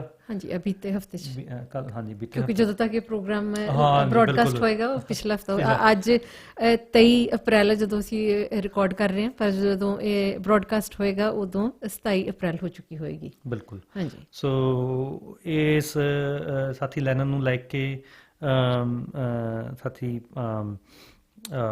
ਕਾਮਰੇਡ ਦਰਸ਼ਨ ਖੱਟਰ ਜਿਹੜੇ ਕਿ CPIML ਨਿਊ ਡੈਮੋਕ੍ਰੇਸੀ ਦੇ ਆਗੂ ਨੇ। ਹਾਂਜੀ, ਸੋ ਉਹ ਉਹਨਾਂ ਦੇ ਬਾਰੇ ਗੱਲਬਾਤ ਕਰਨਗੇ। ਇਸ ਤੋਂ ਪਹਿਲਾਂ ਅਸੀਂ ਜਿਹੜੇ ਲੋਕਲ ਜਿਹੜੇ ਮਸਲੇ, ਹਾਂਜੀ ਲੋਕਲ, ਹਾਂ ਬਿਲਕੁਲ ਸੰਖੇਪ ਰੂਪ 'ਚ ਗੱਲ ਕਰਦੇ ਹਾਂ ਕਿ ਮਾਈਗਰੈਂਟ ਵਰਕਰਸ ਐਸੋਸੀਏਸ਼ਨ ਔਰ ਨਾਲ ਟ੍ਰੇਡ ਯੂਨੀਅਨ ਜਿਹੜੇ ਸਾਡੇ ਸਮਰਥਨ 'ਚ ਜਾਂ ਇੱਕ ਦੂਸਰੇ ਨੂੰ ਅਸੀਂ ਪਾਰਟਨਰ ਕਰਦੇ ਹਾਂ, ਜਿਹੜਾ ਮਾਈਗਰੈਂਟ ਐਕਸਪਲੋਇਟੇਸ਼ਨ ਜਾਂ ਪ੍ਰਵਾਸੀ ਕਾਮਿਆਂ ਦਾ ਸ਼ੋਸ਼ਣ ਹੈ ਉਹਦੇ ਖਿਲਾਫ ਅਸੀਂ ਕਾਫੀ ਲੰਬੇ ਸਮੇਂ ਤੋਂ ਲੜਦੇ ਆ ਰਹੇ ਹਾਂ ਔਰ ਬਹੁਤ ਸਾਰੀਆਂ ਜਿੱਤਾਂ ਵੀ ਹਾਸਲ ਹੋਈਆਂ ਨੇ, ਛੋਟੀਆਂ ਵੱਡੀਆਂ, ਔਰ ਕਾਫੀ ਸਾਰੀਆਂ ਇਹੋ ਜਿਹੀਆਂ ਜਿੱਤਾਂ ਨੇ ਜਿਹੜੀਆਂ ਅਸੀਂ ਕਿ ਜਨਤਕ ਨਹੀਂ ਕਰ ਸਕਦੇ। ਉਹ ਕੌਨਫੀਡੈਂਸ਼ੀਅਲਿਟੀ ਕਲੌਜ਼ ਜਦੋਂ ਵਿੱਚ ਸੈਟਲਮੈਂਟ 'ਚ ਪਾ ਦਿੱਤੀ ਜਾਂਦੀ ਹੈ, ਅਸੀਂ ਉਹਨੂੰ ਸ਼ੇਅਰ ਨਹੀਂ ਕਰ ਸਕਦੇ ਹੁੰਦੇ ਖੁੱਲ੍ਹ ਕੇ। ਤੋ ਇਸ ਵਕਤ ਜਿਹੜਾ ਇੱਕ ਕਾਫੀ ਵੱਡਾ ਕੇਸ ਚੱਲ ਰਿਹਾ, 2 ਕੁ ਦਿਨ ਪਹਿਲਾਂ ਉਹ ਮਾਈਗਰੈਂਟ ਵਰਕਰ ਐਸੋਸੀਏਸ਼ਨ ਦੀ ਵੈਬਸਾਈਟ ਔਰ ਫੇਸਬੁੱਕ ਪੇਜ ਤੋਂ ਉਹ ਨਸ਼ਰ ਕੀਤੀ ਗਈ ਉਹ ਖਬਰ ਜਾਂ ਕਹਾਣੀ। ਤੋ ਨਾਮ ਬਿਲਕੁਲ ਜਨਤਕ ਹੈ, ਇਸ ਲਈ ਇਸ ਰੇਡੀਓ ਮਾਧਿਅਮ ਤੋਂ ਵੀ ਸਾਨੂੰ ਜਨਤਕ ਕਰਨ 'ਚ ਕੋਈ ਗੁਰੇਜ਼ ਨਹੀਂ ਹੈ।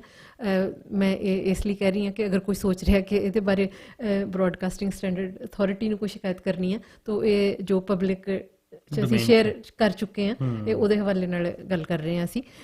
ਔਰ ਬਕਾਇਦਾ ਪਬਲਿਕ ਉਹ ਇਨਫੋਰਮੇਸ਼ਨ ਨੂੰ ਪਬਲਿਕ ਕਰਨ ਤੋਂ ਪਹਿਲਾਂ ਜਿਨ੍ਹਾਂ ਇੰਪਲੋਇਰ ਨੂੰ ਬਕਾਇਦਾ ਪੁੱਛਿਆ ਗਿਆ ਸੀਗਾ ਔਰ ਉਹਨਾਂ ਨੇ ਜਦੋਂ ਕੋਈ ਜਵਾਬ ਨਹੀਂ ਦਿੱਤਾ, ਕੋਈ ਇੰਗੇਜਮੈਂਟ ਨਹੀਂ ਦਿੱਤੀ, ਤਾਂ ਉਹ ਫਿਰ ਉਸ ਤੋਂ ਬਾਅਦ ਜਨਤਕ ਕਰ ਦਿੱਤਾ ਗਿਆ। ਤਾਂ ਇਹ ਜੀ ਹੈਗੇ ਨੇ ਰਵੀ ਸਿੰਘ ਸਮਰਾ, ਜਿਨ੍ਹਾਂ ਦੀ ਕਿ ਕੰਪਨੀ ਦਾ ਨਾਮ ਹੈ ਸਮਰਾਜ਼ ਐਂਡ ਸਨ ਐਂਟਰਪ੍ਰਾਈਜ਼ਸ, ਔਰ ਅੱਜ ਤੋਂ 2-3 ਸਾਲ ਪਹਿਲਾਂ ਇਹਨਾਂ ਦੀ ਇੱਕ ਸੁਪਰ ਮਾਰਕੀਟ ਸੀ ਵਾਈਹੀ ਸ਼ਹਿਰ, ਜਿਹੜਾ ਇੱਥੋਂ ਆਕਲੈਂਡ ਤੋਂ ਥੋੜ੍ਹਾ ਦੂਰ ਹੀ ਹੈ, ਉੱਥੇ ਇਹਨਾਂ ਦੀ ਸੁਪਰ ਮਾਰਕੀਟ ਸੀ ਜਿਹਦੇ ਵਿੱਚ 2 ਵਰਕਰ, ਮਾਈਗਰੈਂਟ ਵਰਕਰ ਟੈਂਪਰਰੀ ਵੀਜ਼ਿਆਂ ਵਾਲੇ ਜੋਬ ਕਰਦੇ ਸਨ। ਤਾਂ ਉਹਨਾਂ ਨਾਲ ਕਾਫੀ ਵੱਡੇ ਪੱਧਰ 'ਤੇ ਧੱਕਾ ਹੋਇਆ। ਤਾਂ ਉਹਨਾਂ ਦੋਨਾਂ ਵਰਕਰਸ ਨੇ ਆਪਣੇ ਤੌਰ 'ਤੇ ਬਹੁਤ ਕੋਸ਼ਿਸ਼ ਕੀਤੀ ਇਹਨਾਂ ਨੂੰ, ਉਹ ਨਾਲ ਹੀ ਜਦੋਂ ਉਹਨਾਂ ਨੂੰ ਪਹਿਲਾਂ ਹੀ ਪਤਾ ਲੱਗਿਆ ਸੀਗਾ ਕਿ ਉਹਨਾਂ ਨੂੰ ਅੰਡਰਪੇ ਕੀਤਾ ਜਾ ਰਿਹਾ, ਮਤਲਬ ਕਿ $2.5 ਪਰ ਆਵਰ 'ਤੇ ਕੰਮ ਕਰਵਾਉਣਾ, ਤਾਂ ਉਹਨਾਂ ਨੇ ਨਾਲ ਹੀ ਉਹ ਇਸ਼ੂ ਜਿਹੜੇ ਰੇਜ਼ ਕਰਨੇ ਸ਼ੁਰੂ ਕਰ ਦਿੱਤੇ। ਬਿਲਕੁਲ। ਅਨੂ, ਜਿਹੜੇ ਭਾਰਤ ਦੇ ਸਰੋਤੇ ਸੁਣਦੇ ਹੋਣਗੇ, ਇੱਥੇ ਦੀ ਮਿਨੀਮਮ ਵੇਜ ਜਿਹੜਾ ਸਰਕਾਰ ਨੇ ਜਿਹੜੀ ਤੈਅ ਕੀਤੀ ਹੈ ਉਹਦੇ ਬਾਰੇ, ਹਾਂਜੀ, ਉਸ ਵਕਤ $15.25 ਜਾਂ 75 ਸੈਂਟ ਸੀਗੀ ਉਸ ਸਮੇਂ ਜਦੋਂ ਉਹਨਾਂ ਨੂੰ $2.5 ਦਿੱਤੇ ਜਾ ਰਹੇ ਸਨ। ਇੱਥੇ ਇਹ ਇੱਕ ਬਹੁਤ ਵੱਡਾ ਕ੍ਰਾਈਮ ਆ ਇੱਕ, ਕਿ ਜੇ ਤੁਸੀਂ ਮਿਨੀਮਮ ਵੇਜ ਤੋਂ ਕਿਸੇ ਨੂੰ ਘੱਟ, ਬਿਲਕੁਲ। ਤੋ ਉਹਨਾਂ ਦੋਨਾਂ ਵਰਕਰਸ ਨੂੰ ਜਿੰਨੀ ਵਾਰੀ ਵੀ ਉਹਨਾਂ ਨੇ ਇਸ਼ੂ ਰੇਜ਼ ਕੀਤਾ, ਬੜੇ ਪੋਲਾਈਟਲੀ ਉਹਨਾਂ ਨੂੰ ਥ੍ਰੈਟਨ ਕੀਤਾ ਗਿਆ, ਡਰਾਇਆ ਧਮਕਾਇਆ ਗਿਆ ਕਿ ਉਹਨਾਂ ਦੇ ਵੀਜ਼ੇ ਕੈਂਸਲ ਕਰਾ ਦਿੱਤੇ ਜਾਣਗੇ, ਉਹਨਾਂ ਨੂੰ ਡਿਪੋਰਟ ਕਰਾ ਦਿੱਤਾ ਜਾਊਗਾ। ਤਾਂ ਖੈਰ ਉਹ ਸਾਰੀ ਗੱਲਬਾਤ ਇਸ ਤਰ੍ਹਾਂ ਹੋਈ ਕਿ ਇੱਕ ਦਿਨ ਅਚਾਨਕ ਉਹਨਾਂ ਨੇ ਆਪਣੀ ਦੁਕਾਨ ਨੂੰ ਤਾਲਾ ਲਗਾ ਦਿੱਤਾ। ਉਹਨਾਂ ਨੂੰ ਵਰਕਰਸ ਨੂੰ ਕੁਝ ਕੰਸਲਟ ਤੇ ਕੀ ਕਰਨਾ ਸੀਗਾ ਉਹਨਾਂ ਨੂੰ ਦੱਸਿਆ ਵੀ ਨਹੀਂ ਗਿਆ। ਤਾਂ ਹੁਣ ਉਹਨਾਂ ਦਾ ਜਿਹੜਾ ਕਲੇਮ ਹੈ ਉਹ ਅਸੀਂ ਰਿਪਰੈਜ਼ੈਂਟ ਕਰ ਰਹੇ ਹਾਂ ਉਹਨਾਂ ਵਰਕਰਸ ਨੂੰ ਦੋਨਾਂ ਨੂੰ। ਤਾਂ ਉਹ ਆਪਣੇ ਅਨਪੇਡ ਵੇਜਸ, ਹੌਲੀਡੇ ਪੇ, ਉਹ ਸਾਰਾ ਕੁਛ ਜਿਹੜਾ ਜੋ ਉਹਨਾਂ ਦੇ ਕਿ ਮਿਨੀਮਮ ਇੰਟਾਈਟਲਮੈਂਟਸ ਨੇ, ਉਹ ਕੋਈ ਜਿਹੜਾ ਉਹਨਾਂ ਦਾ ਹੱਕ ਹੈ ਉਹੀ ਮੰਗ ਰਿਹਾ, ਕੋਈ ਉਸ ਤੋਂ ਵੱਧ ਨਹੀਂ ਉਹ ਮੰਗ ਰਹੇ। ਤਾਂ ਕਿੰਨੇ 2-3 ਮਹੀਨਿਆਂ ਤੋਂ ਚੱਲ ਰਹੀ ਹੈ ਗੱਲਬਾਤ। ਤਾਂ ਰਵੀ ਸਿੰਘ ਸਮਰਾ ਜਿਹੜੇ ਨੇ, ਇਹਨਾਂ ਨੇ ਈਮੇਲ ਐਡਰੈਸ ਜਿਹੜਾ ਇਹਨਾਂ ਦਾ ਕੰਪਨੀ ਆਫਿਸ 'ਚ ਲਿਸਟਡ ਹੈ ਉਹ, ਔਰ ਜਿਹੜਾ ਕਿ ਵਰਕਰਸ ਨੂੰ ਜਿਹੜਾ ਵਰਕਰਸ ਦੇ ਇੰਪਲੋਇਮੈਂਟ ਐਗਰੀਮੈਂਟ ਵਿੱਚ ਵੀ ਹੈ ਜਿਹੜਾ ਈਮੇਲ ਐਡਰੈਸ, ਉਸ ਈਮੇਲ ਐਡਰੈਸ ਤੇ ਸਾਰੀ ਜਿਹੜੀ ਹੈ ਇਹ ਰਾਬਤਾ ਉਹਨਾਂ ਨਾਲ ਕੀਤਾ ਗਿਆ। ਇਹ ਕਾਫੀ ਮਹੀਨਿਆਂ ਤੋਂ ਚੱਲ ਰਿਹਾ, ਹਾਂਜੀ, ਮੈਂ ਕਿਹਾ 2 ਮਹੀਨੇ ਹੋ ਗਏ ਨੇ। ਤਾਂ ਔਰ ਬਕਾਇਦਾ ਉਹ ਲਿਸਟਡ ਹੈ ਕੰਪਨੀ ਆਫਿਸ ਤੇ ਉਹਨਾਂ ਦਾ ਈਮੇਲ ਐਡਰੈਸ। ਤਾਂ ਉਹਨਾਂ ਨੇ ਜਦੋਂ ਕੋਈ ਜਵਾਬ ਨਹੀਂ ਦਿੱਤਾ, ਅਸੀਂ ਫਿਰ ਜਿਹੜਾ ਸਾਡੇ ਕੋਲ ਉਹਨਾਂ ਦਾ ਮੋਬਾਈਲ ਫੋਨ ਨੰਬਰ ਹੈ ਉਹਦੇ ਤੇ ਫੋਲੋ ਅਪ ਕੀਤਾ। ਤਾਂ ਉਹਦੇ ਤੋਂ ਸਿਰਫ ਇੱਕ ਵਾਰੀ ਉਹਨਾਂ ਨੇ ਸਾਨੂੰ ਰਿਸਪੌਂਸ ਦਿੱਤਾ ਟੈਕਸਟ ਮੈਸੇਜ ਕਿ ਮੈਨੂੰ ਕੋਈ ਈਮੇਲ ਨਹੀਂ ਮਿਲੀ। ਤਾਂ ਉਹਨਾਂ ਨੂੰ ਪੁੱਛਿਆ ਗਿਆ ਕਿ ਵੀ ਸ਼ਾਇਦ ਸਾਡੇ ਕੋਲ ਗਲਤ ਈਮੇਲ ਐਡਰੈਸ ਹੋਵੇ, ਤੁਸੀਂ ਸਾਨੂੰ ਸਹੀ ਈਮੇਲ ਐਡਰੈਸ ਦੇ ਦਿਓ, ਅਸੀਂ ਉਹਦੇ ਤੇ ਸਾਰੀ ਜਾਣਕਾਰੀ ਫਾਰਵਰਡ ਕਰ ਦੇਵਾਂਗੇ। ਤਾਂ ਉਹ ਕੋਈ ਜਵਾਬ ਨਹੀਂ ਆਇਆ, ਅੱਜ ਤੱਕ ਉਹਨਾਂ ਨੇ ਕੋਈ ਸਾਨੂੰ ਇਨਫੋਰਮੇਸ਼ਨ ਨਹੀਂ ਦਿੱਤੀ। ਤਾਂ ਇਸ ਵਕਤ ਇਹ ਵੀ ਹੈ ਕਿ ਜਦੋਂ ਅਸੀਂ ਇਹ ਖਬਰ ਜਨਤਕ ਕੀਤੀ ਹੈ ਉਹਨਾਂ ਨੂੰ ਇੰਪਲੋਇਰ ਨੂੰ ਕੰਸਲਟ ਕਰਨ ਤੋਂ ਬਾਅਦ, ਔਰ ਐਕਚੁਅਲੀ ਇਹਦੇ 'ਚ ਹੋਰ ਵੀ ਹੈ, ਉਸ ਤੋਂ ਪਹਿਲਾਂ ਜਿਹੜਾ ਮੀਡੀਏਸ਼ਨ ਸਰਵਿਸਿਜ਼ ਇੱਥੇ ਲੇਬਰ ਇੰਸਪੈਕਟਰੇਟ ਦੇ ਥਰੂ ਇੱਕ ਸਹੂਲਤ ਹੈ, ਉਹਨਾਂ ਦੇ ਥਰੂ ਵੀ ਅਸੀਂ ਅਪਰੋਚ ਕੀਤੀ। ਤਾਂ ਉਹਨਾਂ ਨੇ ਉਹਨਾਂ ਨੂੰ ਵੀ ਕੋਈ ਜਵਾਬ ਨਹੀਂ ਦਿੱਤਾ। ਤਾਂ ਮੀਡੀਏਸ਼ਨ ਸਰਵਿਸਿਜ਼ ਵਾਲੇ ਵੀ ਟਰਾਈ ਕਰਕੇ ਕਾਫੀ ਦਿਨ ਉਹ ਲੱਗੇ ਰਹੇ, ਉਹਨਾਂ ਨੇ ਫਾਈਲ ਜਿਹੜੀ ਹੈ ਉਹ ਬੰਦ ਕਰ ਦਿੱਤੀ ਕਿ ਅਸੀਂ ਰਾਬਤਾ ਹੀ ਨਹੀਂ ਕਰ ਪਾ ਰਹੇ ਇਸ ਇੰਪਲੋਇਰ ਦੇ ਨਾਲ।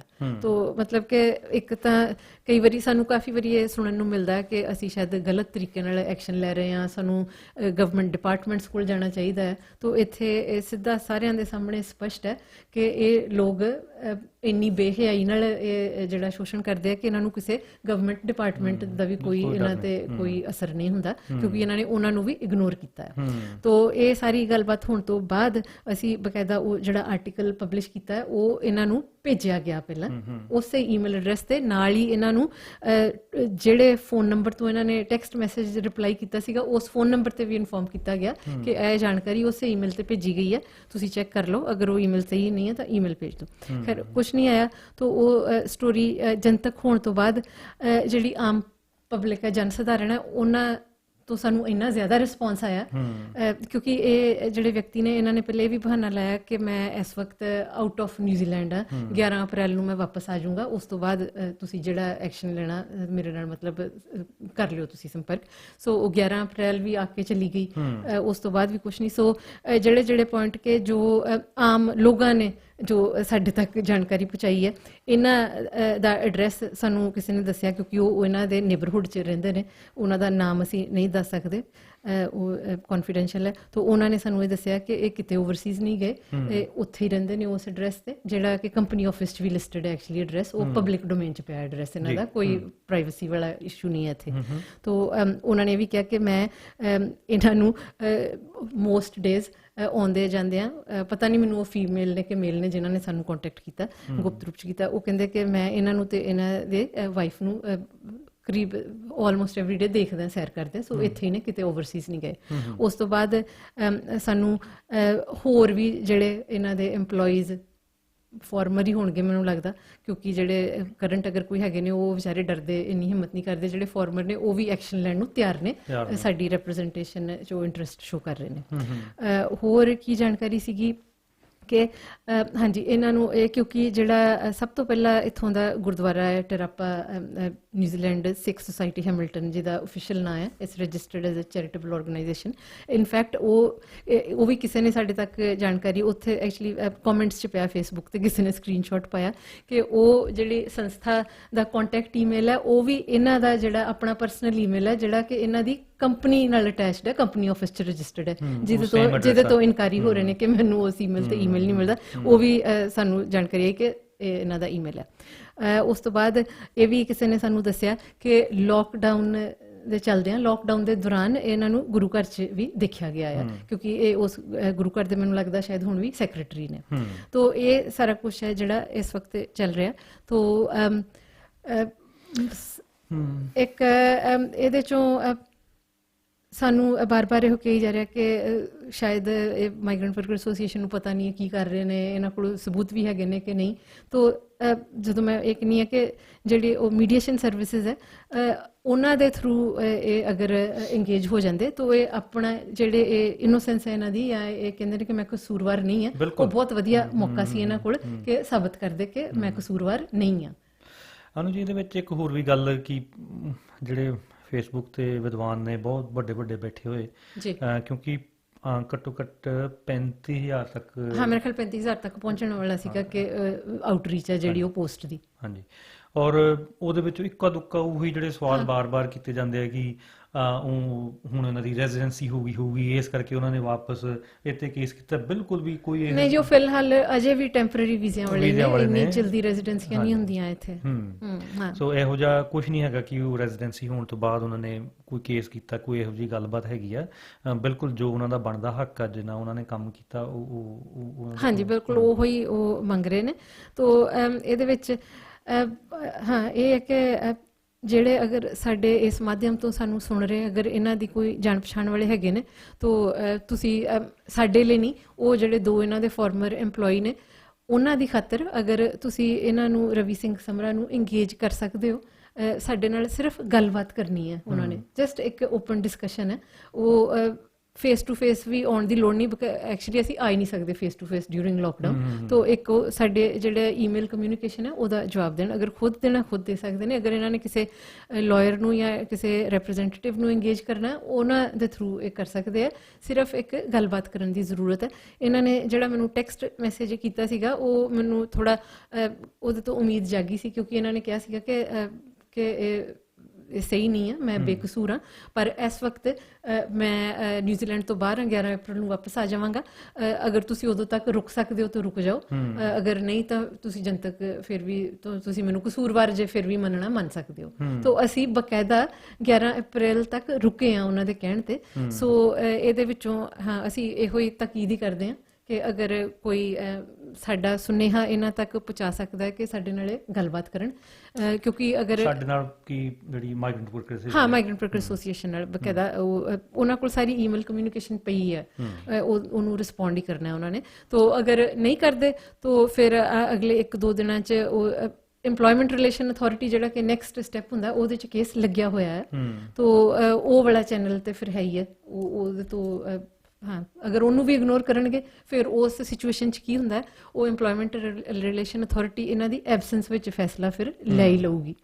ਉਹ ਤੇ ਫਿਰ ਜਿਹੜਾ ਵਰਕਰਸ ਦਾ ਪੱਖ ਹੈਗਾ ਫਿਰ ਉਹੀ ਹੋਊਗਾ। ਦੂਜਾ ਇਹਨਾਂ ਦਾ ਪੱਖ ਅਗਰ ਇਹਨਾਂ ਨੇ ਆਉਣਾ ਹੀ ਨਹੀਂ ਅੱਗੇ ਪੇਸ਼ ਕਰਨ ਲਈ ਤਾਂ ਫਿਰ ਇਹਨਾਂ ਦੀ ਗੈਰ ਹਾਜ਼ਰੀ 'ਚ ਇਹਨਾਂ ਨੂੰ ਕਸੂਰਵਾਰ ਜਿਹੜਾ ਠਹਿਰਾ ਦਿੱਤਾ ਜਾਏਗਾ।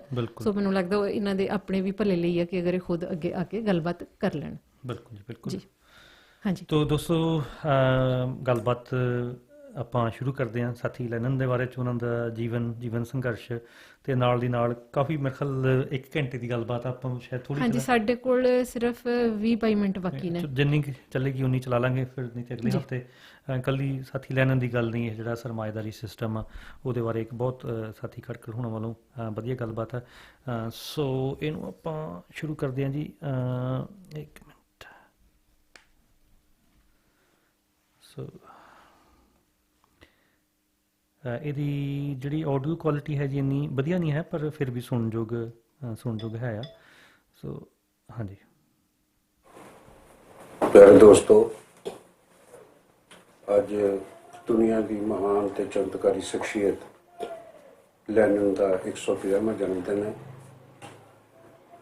ਮੈਂ ਸਭ ਤੋਂ ਪਹਿਲਾਂ ਪੰਜਾਬ ਸਟੂਡੈਂਟ ਯੂਨੀਅਨ ਜੋ ਵਿਦਿਆਰਥੀਆਂ ਦੀ ਪ੍ਰਤੀਨਿਧ ਜਥੇਬੰਦੀ ਹੈ ਉਸਨੂੰ ਮੁਬਾਰਕਬਾਦ ਦੇਣਾ ਕਿ ਉਹਨਾਂ ਨੇ ਅੱਜ ਇਸ ਮੌਕੇ ਦੇ ਉੱਤੇ ਲੈਨਨ ਨੂੰ ਯਾਦ ਕਰਨ ਦਾ ਕਾਰਜ ਮਿਥਿਆ। ਨੰਬਰ 2, ਮੈਂ ਇਸ ਵਿਦਿਆਰਥੀ ਜਥੇਬੰਦੀ ਦਾ ਧੰਨਵਾਦੀ ਵੀ ਹਾਂ ਕਿ ਉਹਨਾਂ ਨੇ ਮੈਨੂੰ ਮੌਕਾ ਦਿੱਤਾ ਕਿ ਮੈਂ ਲੈਨਨ ਦੀ ਜੋ ਦੇਣ ਹੈ ਮਨੁੱਖਤਾ ਨੂੰ, ਕਿਰਤੀ ਲੋਕਾਂ ਨੂੰ, ਉਸ ਦੇ ਉੱਤੇ ਤੁਹਾਡੇ ਨਾਲ ਗੱਲਬਾਤ ਕਰ ਸਕਾਂ ਤੇ ਸਾਂਝੀ ਕਰ ਸਕਾਂ। ਲੈਨਨ ਨੇ ਆਪਣਾ ਇਨਕਲਾਬੀ ਜੀਵਨ ਹੈ ਜਿਹੜਾ ਉਹ ਵਿਦਿਆਰਥੀ ਵਜੋਂ ਸ਼ੁਰੂ ਕੀਤਾ ਸੀ। ਕਿਉਂ ਸ਼ੁਰੂ ਕੀਤਾ? ਇਹ ਕੋਈ ਵਿਅਕਤੀ ਕਿਉਂ ਸਮਾਜ ਦੇ ਵਿੱਚ ਕਿਹੜੀ ਸਰਗਰਮ ਭੂਮਿਕਾ ਅਦਾ ਕਰਦਾ, ਇਹ ਸਿਰਫ ਉਸਦੀ ਆਪਣੀ ਹੀ ਚੋਣ ਤੇ ਨਿਰਭਰ ਨਹੀਂ ਕਰਦਾ ਹੈ। ਸਮਾਜ ਦੇ ਵਿੱਚ ਬਹੁਤ ਕੁਝ ਹੋ ਰਿਹਾ ਹੁੰਦਾ, ਹਰ ਵਿਅਕਤੀ ਆਪਣੀ ਸਮਝ ਦੇ ਮੁਤਾਬਕ, ਆਪਣੀ ਪ੍ਰਤੀਬੱਧਤਾ ਦੇ ਅਨੁਸਾਰ ਉਸ ਤੇ ਹੱਲ ਲੱਭਣ ਦੀ ਕੋਸ਼ਿਸ਼ ਕਰਦਾ। ਲੈਨਨ ਦੇ ਵਕਤ ਵਿੱਚ ਵੀ ਰੂਸੀ ਸਮਾਜ ਦੀ ਜਿਹੜੀ ਹਾਲਤ ਹੈ ਉਹ ਇਸੇ ਤਰ੍ਹਾਂ ਦੀ ਸੀ। ਸਮਾਜ ਬਹੁਤ ਸਾਰੀਆਂ ਗੰਭੀਰ ਸਮੱਸਿਆਵਾਂ ਦੇ ਨਾਲ ਗ੍ਰਸਿਆ ਪਿਆ ਸੀ। ਦੇਸ਼ ਵਿੱਚ ਜ਼ਾਰਸ਼ਾਹੀ ਦਾ ਰਾਜ ਸੀ, ਜਾਂ ਤੁਸੀਂ ਇਹਨੂੰ ਬਾਦਸ਼ਾਹ ਦਾ ਰਾਜ ਕਹਿ ਸਕਦੇ ਹੋ। ਉਹ ਸੀ, ਵੱਡੇ ਵੱਡੇ ਭੂਮੀਪਤੀ ਸੀ, ਸਰਮਾਏਦਾਰੀ ਵੀ ਸੀ, ਮੱਧ ਵਰਗ ਵੀ ਸੀ, ਔਰ ਬਹੁਤ ਵੱਡਾ ਹਿੱਸਾ ਕਿਸਾਨੀ ਦਾ ਸੀ। ਔਰ ਰੂਸ ਦੇ ਲਗਭਗ ਸਾਰੇ ਸ਼ਹਿਰਾਂ 'ਚ, ਵੱਡੇ ਸ਼ਹਿਰਾਂ ਦੇ ਵਿੱਚ ਕਾਰਖਾਨੇਦਾਰੀ, ਸਨਅਤਕਾਰੀ ਦੀ ਹੋਣ ਦੀ ਵਜ੍ਹਾ ਕਰਕੇ ਮਜ਼ਦੂਰ ਜਮਾਤ ਵੀ ਜਿਹੜੀ ਉਹ ਪੈਦਾ ਹੋ ਚੁੱਕੀ ਸੀ, ਸਨਅਤੀ ਮਜ਼ਦੂਰ ਜਮਾਤ, ਤੇ ਉਹ ਆਪਣੇ ਕੁਛ ਹੱਕਾਂ ਦੇ ਲਈ ਸੰਘਰਸ਼ ਵੀ ਕਰਦੀ ਸੀ। ਬੁੱਧੀਜੀਵੀ ਜਿਹੜੇ ਇਸ ਜ਼ਾਰਸ਼ਾਹੀ ਦੇ ਵਿਰੋਧ ਵਿੱਚ ਸਨ, ਇਸ ਤਰ੍ਹਾਂ ਹੀ ਨੌਜਵਾਨਾਂ ਦਾ ਇੱਕ ਹਿੱਸਾ ਉਹ ਰਿਹਾ ਵੀ ਸੀ ਜਿਹੜਾ ਇਸ ਨੂੰ ਤਾਕਤ ਦੇ ਜ਼ੋਰ ਨਾਲ ਜਾਂ ਹਥਿਆਰਾਂ ਦੇ ਜ਼ੋਰ ਨਾਲ ਬਦਲ ਦੇਣਾ ਚਾਹੁੰਦਾ ਸੀ। ਉਹਨਾਂ ਨੂੰ ਉਸ ਵੇਲੇ ਉਸ ਸਮੂਹ ਨੂੰ, ਉਸ ਸਰਗਰਮ ਲੋਕਾਂ ਨੂੰ ਨਿਰੋਧਨਿਕ ਨਾਂ ਤੇ ਜਾਣਿਆ ਜਾਂਦਾ ਸੀ। ਪਰ ਉਹਨਾਂ ਦੀਆਂ ਕਾਰਵਾਈਆਂ ਕਿਉਂਕਿ ਜ਼ਿਆਦਾ ਵਿਅਕਤੀਗਤ ਪੱਧਰ ਤੇ ਰਹੀਆਂ, ਵਿਅਕਤੀਗਤ ਹਿੰਸਾ ਦੇ ਉੱਤੇ ਨਿਰਭਰ ਕਰਦੀਆਂ ਰਹੀਆਂ, ਇਸ ਕਰਕੇ ਉਹ ਸਫਲ ਨਾ ਹੋਏ ਤੇ ਉਹਨਾਂ ਨੂੰ ਬਹੁਤ ਸਾਰੀਆਂ ਕੁਰਬਾਨੀਆਂ ਕੀਤੀਆਂ, ਕਈਆਂ ਨੂੰ ਫਾਂਸੀ ਚੜਾਇਆ। ਔਰ ਲੈਨਨ ਦਾ ਇੱਕ ਵੱਡਾ ਭਾਈ ਖੁਦ ਨਿਰੋਧਨਿਕਾਂ ਦੇ ਵਿੱਚ ਸ਼ਾਮਲ ਸੀ, ਜਿਸ ਨੂੰ ਫਾਂਸੀ ਦੀ ਸਜ਼ਾ ਹੋ ਗਈ ਸੀ। ਤੋ ਲੈਨਨ ਜਦੋਂ ਵੱਡਾ ਹੋ ਰਿਹਾ, ਵਿਦਿਆਰਥੀ ਆ, ਸੋਚ ਰਿਹਾ, ਤਾਂ ਉਸਦੇ ਸਾਹਮਣੇ ਇਹ ਸਾਰੀਆਂ ਹੀ ਸਮੱਸਿਆਵਾਂ। ਤੋ ਲੈਨਨ ਦੀ ਵਿਸ਼ੇਸ਼ਤਾ ਇਸ ਗੱਲ ਦੇ ਵਿੱਚ ਹੈ ਕਿ ਉਸਨੇ ਇਹਨਾਂ ਸਾਰੀਆਂ ਸਮੱਸਿਆਵਾਂ ਨੂੰ ਨੀਝ ਨਾਲ ਦੇਖ ਕੇ ਤੇ ਉਹਨਾਂ ਦੇ ਲਈ ਬਾਹਰਮੁਖੀ ਤੌਰ ਤੇ ਦਰੁਸਤ ਹੱਲ ਹੈ ਜਿਹੜੇ ਉਹ ਸਾਹਮਣੇ ਲਿਆਂਦੇ। ਉਹਨੇ ਸਾਰੇ ਸਮਾਜ ਨੂੰ, ਆਪਣੇ ਦੇਸ਼ ਦੇ ਸਮਾਜ ਨੂੰ, ਯੂਰਪ ਦੇ ਸਮਾਜ ਨੂੰ, ਯੂਰਪ ਦੇ ਦੇਸ਼ਾਂ ਨੂੰ, ਦੁਨੀਆ ਦੇ ਦੇਸ਼ਾਂ ਨੂੰ ਸਮਝਿਆ ਤੇ ਉਹਦੇ ਲਈ ਜਿਹੜੇ ਕਾਰਜ ਹੈ, ਉਹਨਾਂ ਨੂੰ ਪਰਿਵਰਤਨ ਕਰਨ ਦੇ ਜਿਹੜੇ ਕਾਰਜ ਹੈ, ਉਹਨਾਂ ਨੂੰ ਲੋਕਾਂ ਦੇ ਸਾਹਮਣੇ ਰੱਖਿਆ ਤੇ ਆਪ ਪੂਰਾ ਕੀਤਾ ਉਹਨਾਂ ਨੂੰ। ਤੋ ਲੈਨਨ ਦੀ ਸ਼ਖਸੀਅਤ ਕੋਈ ਘੱਟ ਚਮਤਕਾਰੀ ਸ਼ਖਸੀਅਤ ਨਹੀਂ ਹੈ। ਉਸ ਦੀ ਅਗਵਾਈ ਦੇ ਵਿੱਚ ਦੁਨੀਆ 'ਚ ਪਹਿਲੀ ਵਾਰੀ ਇੱਕ ਐਸੀ ਸਰਕਾਰ ਬਣੀ, ਇੱਕ ਐਸਾ ਸਮਾਜ ਬਣਿਆ ਦੁਨੀਆ ਦੇ ਕੋਈ ਲਗਭਗ 5000 ਸਾਲ ਦੇ ਇਤਿਹਾਸ ਵਿੱਚ, ਜਿਹਦੇ 'ਚ ਪਹਿਲੀ ਵਾਰ ਜੋ ਬਹੁਗਿਣਤੀ ਲੋਕ ਨੇ, ਕਿਰਤੀ ਲੋਕ ਨੇ, ਮਿਹਨਤੀ ਲੋਕ ਨੇ, ਉਹਨਾਂ ਦਾ ਰਾਜ ਹੈ ਜਿਹੜਾ ਉਹ ਸਥਾਪਿਤ ਹੋਇਆ। ਉਹਨਾਂ ਨੂੰ ਪ੍ਰਤੀਨਿਧ ਕਰਨ ਵਾਲਾ ਰਾਜ ਸਥਾਪਿਤ ਹੋਇਆ ਔਰ ਖੁਦ ਉਹਨਾਂ ਦੀ ਸ਼ਮੂਲੀਅਤ ਨਾਲ ਚੱਲਣ ਵਾਲਾ ਜਿਹੜਾ ਰਾਜ ਹੈ ਉਹ ਸਥਾਪਿਤ ਹੋਇਆ। ਜੇ ਇਸ ਨੂੰ ਚਲਾਉਣ ਵਾਲੇ ਵੀ ਉਹ, ਇਸ ਦਾ ਪ੍ਰਬੰਧ ਕਰਨ ਵਾਲੇ ਵੀ ਉਹ, ਇਸ ਦੇ ਪੈਦਾ ਕਰਨ ਵਾਲੇ ਵੀ ਉਹ, ਇਸ ਦੀ ਰਾਖੀ ਕਰਨ ਵਾਲੇ ਵੀ ਉਹ। ਤਾਂ ਇਹ ਪਹਿਲੀ ਵਾਰ ਹੋਇਆ ਸੀ। ਇਸ ਕਰਕੇ ਇਸ ਨੇ ਜੋ ਇਸ ਤੋਂ ਪਹਿਲਾਂ ਵਿਵਸਥਾ ਚਲੀ ਆ ਰਹੀ ਹੈ, ਸਰਮਾਏਦਾਰੀ ਦੀ ਵਿਵਸਥਾ ਚਲੀ ਆ ਰਹੀ ਹੈ, ਉਸ ਨੂੰ ਦੁਨੀਆ ਦੇ ਵਿੱਚ ਹਿਲਾ ਕੇ ਰੱਖ ਦਿੱਤਾ।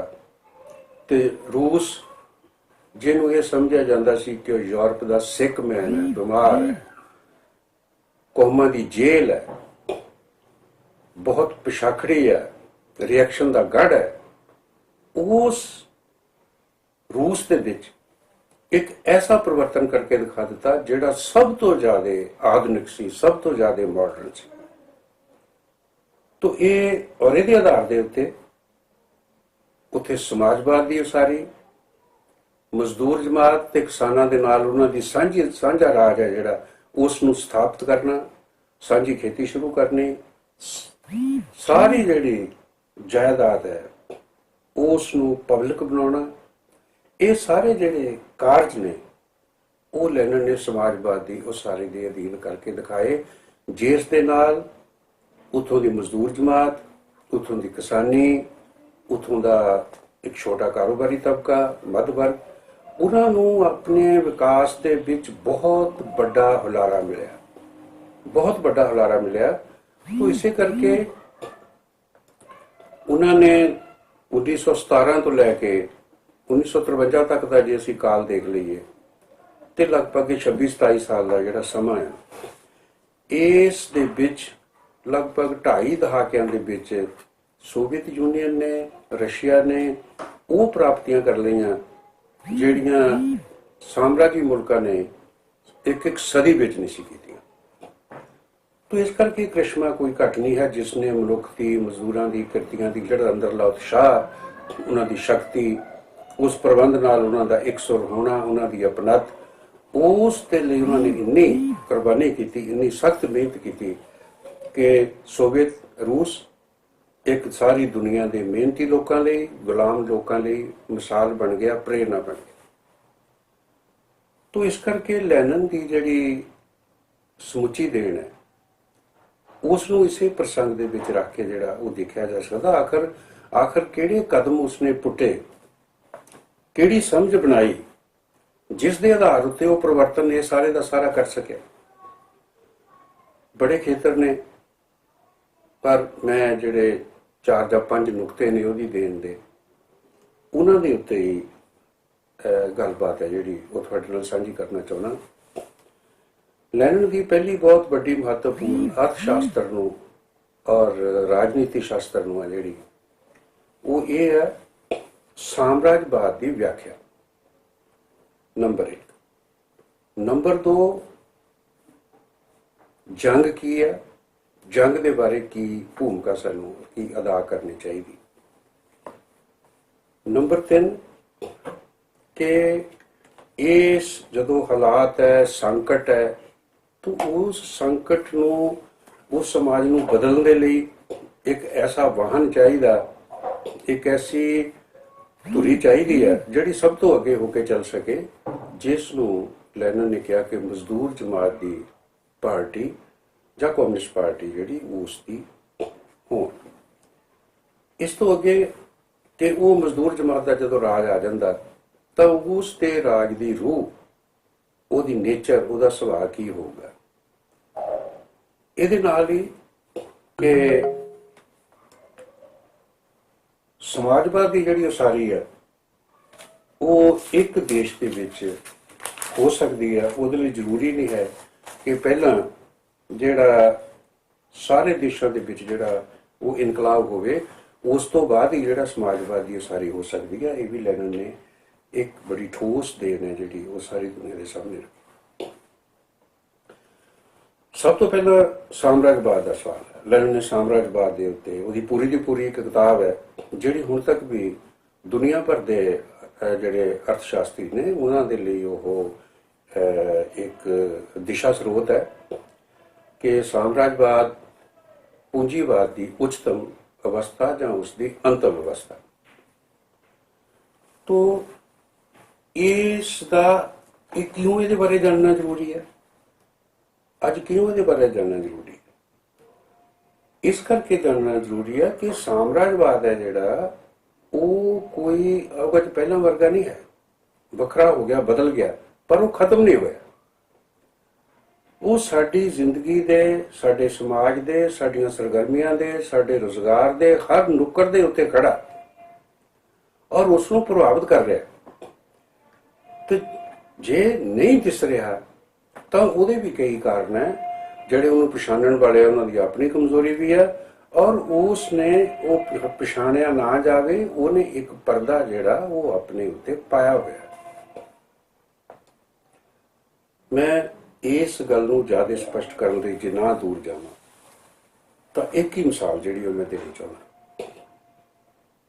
ਆਪਾਂ ਅੱਜ ਤੋਂ ਹੁਣ 30 ਸਾਲ ਪਿੱਛੇ ਚਲੇ ਜਾਈਏ, 1999 ਵਿੱਚ ਚਲੇ ਜਾਈਏ, 90-91 ਵਿੱਚ ਚਲੇ ਜਾਈਏ, ਜਦੋਂ ਪਹਿਲੀ ਵਾਰ ਦੁਨੀਆ ਦੇ ਉੱਤੇ ਡੰਕਲ ਡਰਾਫਟ ਦੇ ਤਹਿਤ ਇਹ ਨਵੀਆਂ ਆਰਥਿਕ ਨੀਤੀਆਂ ਸਾਹਮਣੇ ਆਈਆਂ, ਉਦਾਰੀਕਰਨ ਆਇਆ, ਵਿਸ਼ਵੀਕਰਨ ਆਇਆ, ਨਿੱਜੀਕਰਨ ਆਇਆ, ਇਹ ਸਾਰੀਆਂ ਨੀਤੀਆਂ ਆਈਆਂ ਸਾਹਮਣੇ। WTO ਬਣੀ, ਵਰਲਡ ਟ੍ਰੇਡ ਆਰਗੇਨਾਈਜੇਸ਼ਨ ਬਣੀ, ਔਰ ਉਹ ਸਾਰਾ ਜਿਹੜਾ ਪ੍ਰੋਗਰਾਮ ਸੀ, ਜਿਹੜਾ ਇਹ ਸਾਰੀਆਂ ਤਿੰਨਾਂ ਚੀਜ਼ਾਂ ਦਾ ਨੀਤੀ ਸੀ ਜਿਹੜੀ, ਉਹ ਸਾਰੀ ਦੁਨੀਆ ਦੇ ਵਿੱਚ ਜਿਹੜੀ ਲਾਗੂ ਕੀਤੀ ਗਈ। ਨਵੇਂ ਪੁਲ ਬਣੇ, ਨਵੇਂ ਫਲਾਈਓਵਰ ਬਣੇ, ਐਲੀਵੇਟਰ ਸੜਕਾਂ ਆਈਆਂ, ਹਵਾਈ ਜਹਾਜ਼ ਕੰਪਨੀਆਂ ਨਵੀਆਂ ਚੱਲੀਆਂ, ਮਾਲ ਚੱਲਣੇ ਸ਼ੁਰੂ ਹੋ ਗਏ, ਤੇ ਹੋਰ ਬਹੁਤ ਕੁਝ ਜਿਹੜਾ ਪਰਿਵਰਤਨ ਹੈ ਉਹ ਦੇਖਣ ਨੂੰ ਮਿਲਿਆ। ਵਿਦੇਸ਼ੀ ਚੀਜ਼ਾਂ ਆਉਣ ਲੱਗ ਗਈਆਂ। ਤੋ ਇਹ ਸਾਡੇ ਦੇਸ਼ ਦੇ ਨੀਤੀਵਾਨ, ਪਾਲਿਸੀ ਮੇਕਰ, ਸਾਡੇ ਦੇਸ਼ ਦੇ ਸਿਆਸਤਦਾਨ, ਸਾਡੇ ਦੇਸ਼ ਦੇ ਬਿਊਰੋਕਰੈਟ, ਸਾਡੇ ਦੇਸ਼ ਦੇ ਵੱਡੇ ਘਰਾਣੇ, ਉਹ 1991 ਤੋਂ ਵੀ ਪਹਿਲਾਂ ਇੱਥੇ ਹੀ ਸੀ।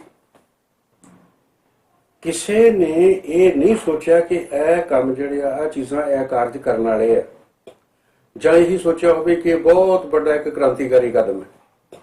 ਕਿਸੇ ਨੇ ਨਹੀਂ ਸੋਚਿਆ। ਬੁੱਧੀਜੀਵੀ ਵੀ ਬੜੇ ਬੈਠੇ ਸੀ, ਤਨਖਾਹਾਂ ਵੀ ਬਹੁਤ ਵੱਡੀਆਂ ਲੈਂਦੇ ਸੀ, ਪਰ ਜਿੱਦਾਂ ਉਹ ਪਾਸ ਹੋ ਗਿਆ ਉਦੋਂ ਸਾਰਿਆਂ ਨੇ ਢੰਡੋਰਾ ਪਿੱਟਣਾ ਸ਼ੁਰੂ ਕਰ ਦਿੱਤਾ। ਇੱਕ ਪਾਰਟੀ ਤੋਂ ਲੈ ਕੇ, ਕਾਂਗਰਸ ਪਾਰਟੀ ਤੋਂ ਲੈ ਕੇ ਬੀਜੇਪੀ ਤੱਕ, ਬੀਜੇਪੀ ਤੋਂ ਕੇ ਦੂਸਰੀਆਂ ਪਾਰਟੀਆਂ ਤੱਕ, ਕਿ ਹੁਣ ਸਾਡਾ ਇਸ ਤੋਂ ਬਿਨਾ, ਇਸ ਵਿਸ਼ਵੀਕਰਨ ਤੋਂ ਬਿਨਾ, ਇਸ ਉਦਾਰੀਕਰਨ ਤੋਂ ਬਿਨਾ ਸਾਰ ਹੀ ਨਹੀਂ ਸਕਦਾ ਹੈ। ਔਰ ਅੱਜ ਉਹ ਮੰਨਿਆ ਜਾ ਰਿਹਾ ਕਿ ਬਹੁਤ ਤਰੱਕੀ ਹੋ ਗਈ ਹੈ, ਬਹੁਤ ਜ਼ਿਆਦਾ ਵਿਸ਼ਾਲ ਤਰੱਕੀ ਹੋ ਗਈ ਹੈ। ਸੜਕਾਂ ਬਣ ਗਈਆਂ ਜੀ, ਵੱਡੇ ਵੱਡੇ ਬਾਈਪਾਸ ਬਣ ਗਏ, ਵੱਡੇ ਵੱਡੇ ਐਲੀਵੇਟ ਰੋਡ ਬਣ ਗਈਆਂ, ਹਵਾਈ ਜਹਾਜ਼ ਬਹੁਤ ਚੱਲਣ ਲੱਗ ਪਏ। ਔਰ ਇਸ ਨੂੰ ਇਹ ਸਮਝ ਲਿਆ ਗਿਆ ਕਿ ਇਹ ਅਮੀਰੀ ਦਾ ਪ੍ਰਤੀਕ ਹੈ। ਸਾਡੇ ਦੇਸ਼ ਦੇ ਵਿੱਚ ਅਮੀਰੀ, ਸਾਡੇ ਦੇਸ਼ ਦੀ ਖੁਸ਼ਹਾਲੀ, ਇਸ ਤਰ੍ਹਾਂ ਦੁਨੀਆ ਦੇ ਦੂਜੇ ਦੇਸ਼ਾਂ ਦੀ ਖੁਸ਼ਹਾਲੀ ਬਹੁਤ ਵੱਧ ਗਈ। ਜਦੋਂ ਕਿ ਤੱਥ ਜੋ ਸਾਡੇ ਦੇਸ਼ ਦੇ ਨੇ ਉਹ ਇਹ ਬੋਲਦੇ ਆ ਕਿ ਇਹੋ ਨਹੀਂ ਹੈ। ਇਹ ਵਿਕਾਸ ਤੱਕ ਬਹੁਤ ਮੁੱਠੀ ਪਰ ਲੋਕਾਂ ਦਾ, ਜਿਨ੍ਹਾਂ ਦੇ ਮਤਲਬ ਥੋੜੀ % ਦੇ ਕੋਲ ਦੁਨੀਆ, ਸਾਡੇ ਦੇਸ਼ ਦਾ ਜਿਹੜਾ ਸਮਾਜ ਦਾ ਉਹ 70-80% ਤੋਂ ਜ਼ਿਆਦਾ ਜਿਹੜੀ ਦੌਲਤ ਹੈ ਉਹ ਉਹਨਾਂ ਦੇ ਹੱਥਾਂ ਵਿੱਚ ਚਲੀ ਗਈ। ਇਸ ਦਾ ਨਤੀਜਾ ਇਹ ਨਿਕਲਿਆ, ਇਸ ਦੇਸ਼ ਦਾ, ਸਾਰੇ ਦੇਸ਼ ਦਾ ਵਿਕਾਸ ਨਹੀਂ ਨਿਕਲਿਆ। ਇਹਦੇ ਵਿੱਚੋਂ ਸਾਰੇ ਮਿਹਨਤੀ ਲੋਕਾਂ ਦਾ ਵਿਕਾਸ ਨਹੀਂ ਨਿਕਲਿਆ। ਇਹਦੇ ਵਿੱਚੋਂ ਸਾਰੇ ਛੋਟੇ ਨਿੱਕੇ ਨਿੱਕੇ ਕਾਰੋਬਾਰੀ ਲੋਕ ਹੈ ਉਹਨਾਂ ਦਾ ਵਿਕਾਸ ਵੀ ਨਹੀਂ ਨਿਕਲਿਆ। ਸਗੋਂ ਬਹੁਤ ਸਾਰਿਆਂ ਦੀ ਬਰਬਾਦੀ ਨਿਕਲੀ ਆ, ਬੇਰੁਜ਼ਗਾਰੀ ਨਿਕਲੀ ਆ, ਗੁਰਬਤ ਨਿਕਲੀ ਆ। तो इस करके जो चीज देखते हैं कि साम्राज दी इस होंद करके जड़ी वो नवीं नीतियां लैके आया, उसने ठोसियां गल च गूठा दे के सारी दुनिया के जड़े ये घट्टो घट तीजी दुनिया के देश है उन्होंने सारिया सरकारां ने इसनूं स्वीकार किया और उसके सिट्टे भी अज असीं सारे देख रहे हैं। तो इस करके साम्राज अज इस स्थिति दे विच साडी जिंदगी दे जो जिंदगी चलती है ओहदा ओह हिस्सा आ, उसनूं प्रभावित कर रहा है। तो वह क्यों प्रभावित कर जाता है इस तरह? एक पासे साडे लोग असीं लोग ये सोचते हैं, बहुत सारे लोग कहते हैं जी साम्राज तां पुराने वेले हुंदा सी जदों सीधा राज हुंदा सी, हुण तां साडा अपना राज है, हुण साम्राजवाद किदां आ गया? असल च यही एक बहुत बड़ा भुलेखा है। साम्राजी शक्तियां ने एक ऐसा पर्दा पाया साडे देश के हाकमां दे नाल मिल के जिसने इस नूं नज़रों उल्ले कर दिता। दुनिया का एक बहुत बड़ा अर्थशास्त्री है, विद्वान है, हैरी मैकडॉफ। हैरी मैकडॉफ ने लिखा अपनी किताब दे विच साम्राजवाद बस्तियां तो बिना, ਜਾਂ बस्तियां तो बिना साम्राजवाद। उन्हें लिखा कि इन्हां देशां दे विच जदों बस्तीवाद पुराना सी, जदों सीधा राज सी, जदों उस सीधे राज नूं खत्म किया गया तां जिहड़ी राज करन वाली शक्ति सी, साम्राज्यवादी शक्ति सी, उसने यह पूरा ख्याल रखिया कि उहदे हित सुरक्षित रहण उत्ते ते उस लई उन्हां देशां लई जिहड़ी असली आज़ादी दे लई चलण वाला लहर है, चलण वाला इनकलाब है, उसनूं रोकिया जा सके। तां जो उहनूं रोकिया जा सके, इस करके सारे मईर सुरक्षित रहण, उसनूं रोकिया जावे तां जो साम्राज दे हित है जिहड़े ਉਹ बरकरार रहण। इस करके एक साम्राजवाद है जी, तो वह बस्तियां के रूप में नहीं है, वो अर्ध बस्तियां के रूप में बरकरार है। इसे करके ਉਹਦਾ डंडा चलता और तुसीं इन्हां दिनां दे विच देखिया ਉਹਦੀ तुस, ਉਹਦਾ तकड़पुणा और ਜਿਹੜੇ ਉਹਦੇ ਨਾਲ रले हुए आ ਉਹਦੇ प्रतिनिधित्व करते हैं देश में, चाहे आर्थिक खेत्र के सरमाएदार है, बड़े कारपोरेट है, चाहे मोदी वर्गे जैसे वर्गे और प्रतिनिध है। वो तुसी पिछले दिनों च देखा कि जी दवाई हाइड्रोक्लोरोक्वीन ये भेजने का सवाल आया तो मोदी सरकार ने टाला टोला बटिया तो ट्रंप ने मारिया दबका तो अगले दिन ही मोदी साहब की सरकार ने फैसला कर लिया भी हाँ असीं दवाइयां भेजांगे। पहले वो दवाइयां इस करके नहीं भेजनियां भी साडे देश नूं चाहीदियां, जिदन ट्रंप का दबका वजिया उदन ये हो गया नहीं हुण असीं भेजण नूं तैयार है तो लेबल उहदे उत्ते लाया कि असीं तां होर देशां नूं भी भेज रहे हैं, इस करके अमरीका नूं भी भेज दिता। और यही एक पर्दा आ जिहड़ा साम्राज दे उत्ते पा के रखिया जा रहा है। तरह तरह के पर्दे के पिछे चले जाता, तरह तरह के तरीकों नाल राज करता और ये राज करने का जिहड़ा ढंग है वो अज तरह तरह दीयां संधियां, इंटरनेशनल एग्रीमेंट्स उन्हां दे तहत हुंदा। ਜਦੋਂ ਇਹ ਸਾਰਾ ਹੀ ਵਿਸ਼ਵੀਕਰਨ ਵਗੈਰਾ ਦੀਆਂ ਜੋ ਨੀਤੀਆਂ ਹੈਗੀਆਂ ਇੱਕ ਨਿਸ਼ਚਿਤ ਡੈਕਲੇਰੇਸ਼ਨ ਹੈ ਜਿਹੜਾ ਉਹਦੇ ਤਹਿਤ ਇਹ ਚੱਲ ਰਹੀਆਂ, ਹਰ ਕਿਸੇ ਨੂੰ ਉਹ ਲਾਗੂ ਕਰਨੀਆਂ ਪੈਂਦੀਆਂ। ਸੋ ਉਹ ਇੰਟਰਨੈਸ਼ਨਲ ਲਾ ਜਿਹੜਾ ਸਾਮਰਾਜਵਾਦੀਆਂ ਦੀ ਮਰਜ਼ੀ ਦੇ ਨਾਲ ਬਣਿਆ, ਦੁਨੀਆ ਦੇ ਅਮੀਰ ਸਾਮਰਾਜੀ ਦੇਸ਼ਾਂ ਦੀ ਮਰਜ਼ੀ ਨਾਲ ਬਣਿਆ, ਉਹ ਹਰ ਜਗ੍ਹਾ ਤੇ ਜਿਹੜਾ ਉਹ ਲਾਗੂ ਕੀਤਾ ਜਾ ਰਿਹਾ। ਤੋ ਇਸ ਕਰਕੇ ਇਹ ਬਹੁਤ ਮਹੱਤਵਪੂਰਨ ਚੀਜ਼ ਹੈ। ਔਰ ਇਹਦੇ 'ਚ ਲੱਗਦਾ ਹੋਊਗਾ ਲੋਕਾਂ ਨੂੰ, ਸਾਡੇ ਵੀ ਲੱਗਦਾ ਇੱਕ ਬਹੁਤ ਵੱਡੀ ਚੀਜ਼ ਦੇਖਣ ਨੂੰ ਆਉਂਦੀ ਹੈ ਕਿ ਲੋ ਜੀ ਅੱਜ ਜਿਵੇਂ ਮੈਂ ਪਹਿਲਾਂ ਦੱਸਿਆ ਵੀ ਬਹੁਤ ਵੱਡਾ ਵਿਕਾਸ ਹੋ ਗਿਆ। ਮੈਂ ਕਹਿੰਦਾ ਵੀ ਇਹਨੂੰ ਜੇ ਤੁਸੀਂ ਜਾ ਕੇ ਬਰੀਕੀ 'ਚ ਦੇਖੋ ਤਾਂ ਉਸ ਅੱਜ ਵੀ ਸਾਡਾ ਜਿਹੜਾ ਕਿਸਾਨ ਹੈ ਉਹਨੂੰ ਹਵਾਈ ਜਹਾਜ਼ ਤੇ ਚੜ੍ਹਨ ਦੀ ਜ਼ਿਆਦਾ ਲੋੜ ਨਹੀਂ ਹੈ। ਉਹਨੇ ਜਿਹੜੀ ਆ ਸੜਕ ਹੈ, ਵੱਡੀ ਸੜਕ ਹੈ, 8 ਮਾਰਗੀ ਜਾਂ 4 ਮਾਰਗੀ, ਇਹਦੇ ਉੱਤੇ ਉਹਦੀ ਗੱਡੀ ਨਹੀਂ ਦੌੜਦੀ ਹੈ, ਕਿਤੇ ਉਹਦੀ ਤਾਂ ਛੋਟੀ ਥਾਂ ਦੇ ਉੱਤੇ ਵੀ ਗੱਡੀ ਦੌੜ ਸਕਦੀ ਹੈ। ਇਹ ਤੇਜ਼ ਰਫ਼ਤਾਰ ਆਵਾਜਾਈ ਦੀ ਜ਼ਰੂਰਤ ਕਿਉਂ ਹੈ? ਕਿਉਂਕਿ ਸਾਮਰਾਜਵਾਦੀ ਮਲਟੀਨੈਸ਼ਨਲ ਕੰਪਨੀਆਂ ਨੇ ਆਪਣੇ ਕਾਰੋਬਾਰ ਹੈ ਜਿਹੜੇ ਉਹ ਦੁਨੀਆ ਦੇ ਗਰੀਬ ਦੇਸ਼ਾਂ ਦੇ ਵਿੱਚ ਖੋਲ੍ਹੇ। ਔਰ ਦੂਜੇ ਪਾਸੇ ਜਿਹੜੀਆਂ ਵੱਡੀਆਂ ਵੱਡੀਆਂ ਮਲਟੀਨੈਸ਼ਨਲ ਕਾਰਪੋਰੇਸ਼ਨਾਂ ਇੱਕੋ ਜਿਹਾ ਸਮਾਨ ਬਣਾਉਣੀਆਂ, ਉਹਨਾਂ ਦੇ ਵਿੱਚ ਕੰਪੀਟੀਸ਼ਨ ਹੈ। ਉਸ ਕੰਪੀਟੀਸ਼ਨ ਦੇ ਔਰ ਆਏ ਨਿਤ ਕੰਪਿਊਟਰ ਦੀ ਟੈਕਨੋਲੋਜੀ ਆ ਗਈ, ਆਏ ਨਿਤ ਨਵੀਆਂ ਨਵੀਆਂ ਜਿਹੜੀਆਂ ਖੋਜਾਂ ਉਹ ਹੋ ਰਹੀਆਂ। ਹੁਣ ਮੰਨ ਲਓ ਕਿ ਵੱਖਰੇ ਵੱਖਰੇ ਥਾਵਾਂ ਦੇ ਉੱਤੇ ਕੋਈ ਕਿਤੇ ਸਮਾਨ ਬਣਦਾ, ਕੋਈ ਕਿਸੇ ਦੇਸ਼ ਸਮਾਨ ਬਣਦਾ, ਕੋਈ ਕਿਸੇ ਦੇਸ਼ ਸਮਾਨ ਬਣਦਾ, ਤੇ ਜਿਹੜੀ ਕੰਪਨੀ ਦਾ ਸਮਾਨ ਬਣਦਾ ਉਹਨੇ ਆਪਣੀ ਦੂਜੀ ਕੰਪਨੀ ਦੇ ਨਾਲ, ਆਪਣੀ ਸ਼ਰੀਕ ਕੰਪਨੀ ਦੇ ਨਾਲ ਉਹਦੀ ਮੁਕਾਬਲੇਬਾਜ਼ੀ ਹੈ।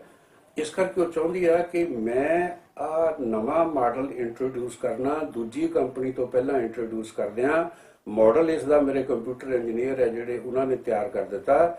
ਹੁਣ ਲੋੜ ਇਸ ਗੱਲ ਦੀ ਆ ਕਿ ਜਿੱਥੇ ਉਹ ਮਾਲ ਬਣਨਾ ਉਹਦੇ ਲਈ ਪੁਰਜੇ ਵੱਖਰੇ ਵੱਖਰੇ ਦੇਸ਼ਾਂ ਵਿੱਚੋਂ ਚਾਹੀਦੇ ਆ, ਤਾਂ ਉਹ ਬੜੀ ਤੇਜ਼ੀ ਦੇ ਨਾਲ ਜਿਹੜਾ ਸਮਾਨ ਉੱਥੇ ਸ਼ਿਫਟ ਹੋਣਾ ਚਾਹੀਦਾ।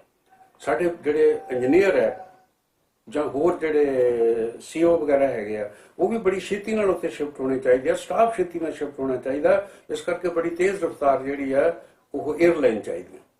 ਜਿਹੜਾ ਗਰਾਊਂਡ ਤੇ ਸਮਾਨ ਜਾਣਾ ਉਹ ਇੱਕਦਮ ਜਿੰਨਾ ਛੇਤੀ ਤੋਂ ਛੇਤੀ ਜਾ ਸਕਦਾ, ਵੱਡੇ ਵੱਡੇ ਟਰਾਲਿਆਂ ਦੇ ਰਾਹੀਂ ਜਾਣਾ, ਉਹਦੇ ਲਈ ਸੜਕਾਂ ਖੁੱਲੀਆਂ ਹੋਣੀਆਂ ਚਾਹੀਦੀਆਂ, ਕੋਈ ਉੱਥੇ ਗੱਡਾ ਨਹੀਂ ਹੋਣਾ ਚਾਹੀਦਾ, ਕੋਈ ਰੇਹੜੀ ਨਹੀਂ ਹੋਣੀ ਚਾਹੀਦੀ, ਕੋਈ ਮੋਟਰਸਾਈਕਲ ਨਹੀਂ ਹੋਣਾ ਚਾਹੀਦਾ। ਇਸ ਕਰਕੇ ਇੰਨੀ ਤੇਜ਼ੀ ਦੇ ਨਾਲ ਜਾਣਾ ਚਾਹੀਦਾ।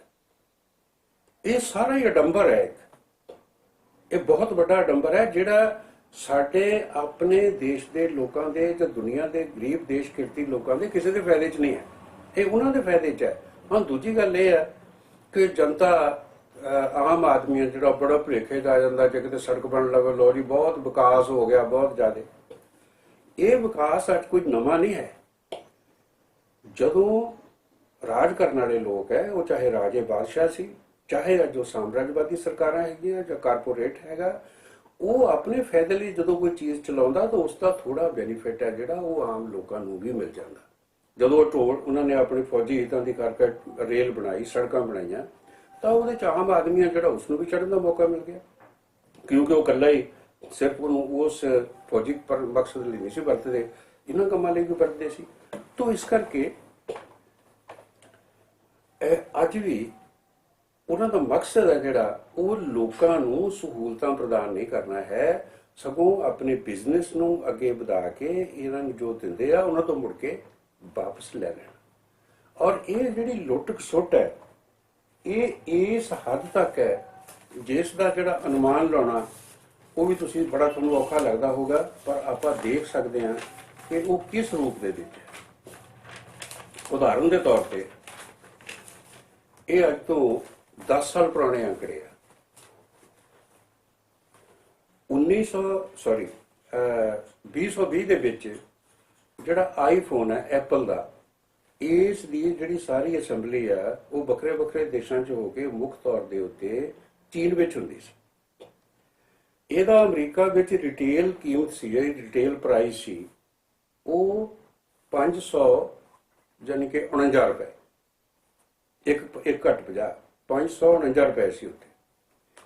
ਜਿਹੜੀ ਇਹਦੇ ਲਈ ਲੇਬਰ ਕਾਸਟ ਸੀ, ਜਾਨੀ ਜਿਹੜੀ ਉਹ ਮਜ਼ਦੂਰ ਨੂੰ ਦਿੰਦੇ ਸੀ, ਉਹ ਸੀਗੀ $10 ਸਿਰਫ, ਮਜ਼ਦੂਰੀ ਸਿਰਫ $10। ਔਰ ਇਸ ਹਾਲਤ ਵਿੱਚ ਉਸ ਕੰਪਨੀ ਦਾ ਜਿਹੜਾ ਪ੍ਰੋਫਿਟ ਸੀ ਉਹ 59% ਸੀ, ਇੱਕ ਘੱਟ 60। तो मान लो कि जे उन्होंने $100 या $100 उत्थे लाया तो उन्होंने ਉਹਦੇ $159 ਲੈ ਲਏ ਉਹਦੇ ਚੋਂ। ਇਸ ਤੋਂ ਵੱਧ ਹੋਰ ਕਿੰਨੀ ਉੱਥੋਂ ਦੀ ਜਿਹੜੀ ਸਸਤੀ ਲੇਬਰ ਹੈ ਉਹਦੀ ਲੁੱਟ ਹੋ ਸਕਦੀ ਹੈ। ਇਹ ਤਾਂ ਮੁਫਤ ਦਾ ਮਾਲ ਹੈ, ਕੱਚਾ ਮਾਲ ਵੀ ਉੱਥੋਂ ਲਿਆ, ਮਜ਼ਦੂਰੀ ਵੀ ਉੱਥੋਂ ਲਈ। ਇਸ ਦੀ ਅਗਲੀ ਐਗਜ਼ਾਮਪਲ ਤੁਸੀਂ ਦੇਖ ਲਓ, ਨਾਈਕੀ ਹੈ ਜਿਹੜੀ ਸਪੋਰਟਸ ਸ਼ੂ ਬਣਾਉਂਦੀ ਹੈ, ਜਰਸੀਆਂ ਬਣਾਉਂਦੀ ਹੈ, ਸਪੋਰਟਸ ਟਰੈਕ ਬਣਾਉਂਦੀ ਹੈ, ਬਹੁਤ ਕੁਝ ਬਣਾਉਂਦੀ ਹੈ। ਉਸ ਦੇ ਵੀ ਜਿਹੜੇ ਕਾਰੋਬਾਰ ਹੈ ਉਹ ਬੜੇ ਦੇਸ਼ਾਂ ਦੇ ਵਿੱਚ ਹੈ, ਥਾਈਲੈਂਡ ਵਿੱਚ ਵੀ ਹੈ, ਇੰਡੋਨੇਸ਼ੀਆ ਦੇ ਵਿੱਚ ਵੀ ਹੈ, ਹੋਰ ਦੇਸ਼ਾਂ ਦੇ ਵਿੱਚ ਵੀ ਹੈ। ਉਹ 52 ਆਪਣੇ ਜਿਹੜੇ ਸ਼ੂ ਆ ਉਹਦੇ ਲਈ 52 ਕਿਸਮ ਦੇ ਕੰਪੋਨੈਂਟ ਲਾਉਂਦੇ ਆ ਜਿਹੜੇ। ਦੋਸਤੋ ਮੇਰੇ ਖਿਆਲ ਅੱਜ ਦਾ ਆਪਣਾ ਟਾਈਮ ਲਗਭਗ ਖਤਮ ਹੈ ਜੀ। ਸੋ ਸਾਥੀ ਖਟਕੜ ਹੁਣੀ ਬਿਲਕੁਲ ਸਿਰਫ ਤੇ ਸਿਰਫ ਸਾਥੀ ਲੈਨਨ ਦੀ ਜ਼ਿੰਦਗੀ ਨਹੀਂ, ਜਿਹੜਾ ਸਰਮਾਏਦਾਰੀ ਸਿਸਟਮ ਆ ਉਹਦੇ ਬਾਰੇ ਗੱਲਬਾਤ ਕਰ ਰਹੇ ਨੇ।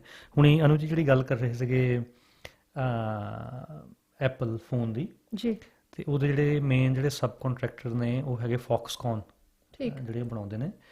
ਤੇ ਮੈਨੂੰ ਐਗਜ਼ੈਕਟ ਫਿਗਰ ਯਾਦ ਨਹੀਂ, ਮੇਰੇ ਖਿਆਲ 1 ਮਹੀਨੇ ਦੇ ਵਿੱਚ ਸ਼ਾਇਦ 3 ਜਿਹੜੀਆਂ ਸੁਸਾਈਡ ਨੇ ਉਹ ਫੈਕਟਰੀ ਦੇ ਵਿੱਚ ਹੁੰਦੀਆਂ ਸੀਗੀਆਂ, ਉਹਨਾਂ ਦੇ EMPLOYEE ਜਿਹੜੇ। ਯੈਸ, ਕਿਉਂਕਿ ਪ੍ਰੈਸ਼ਰ ਇੰਨਾ ਜ਼ਿਆਦਾ ਸੀਗਾ।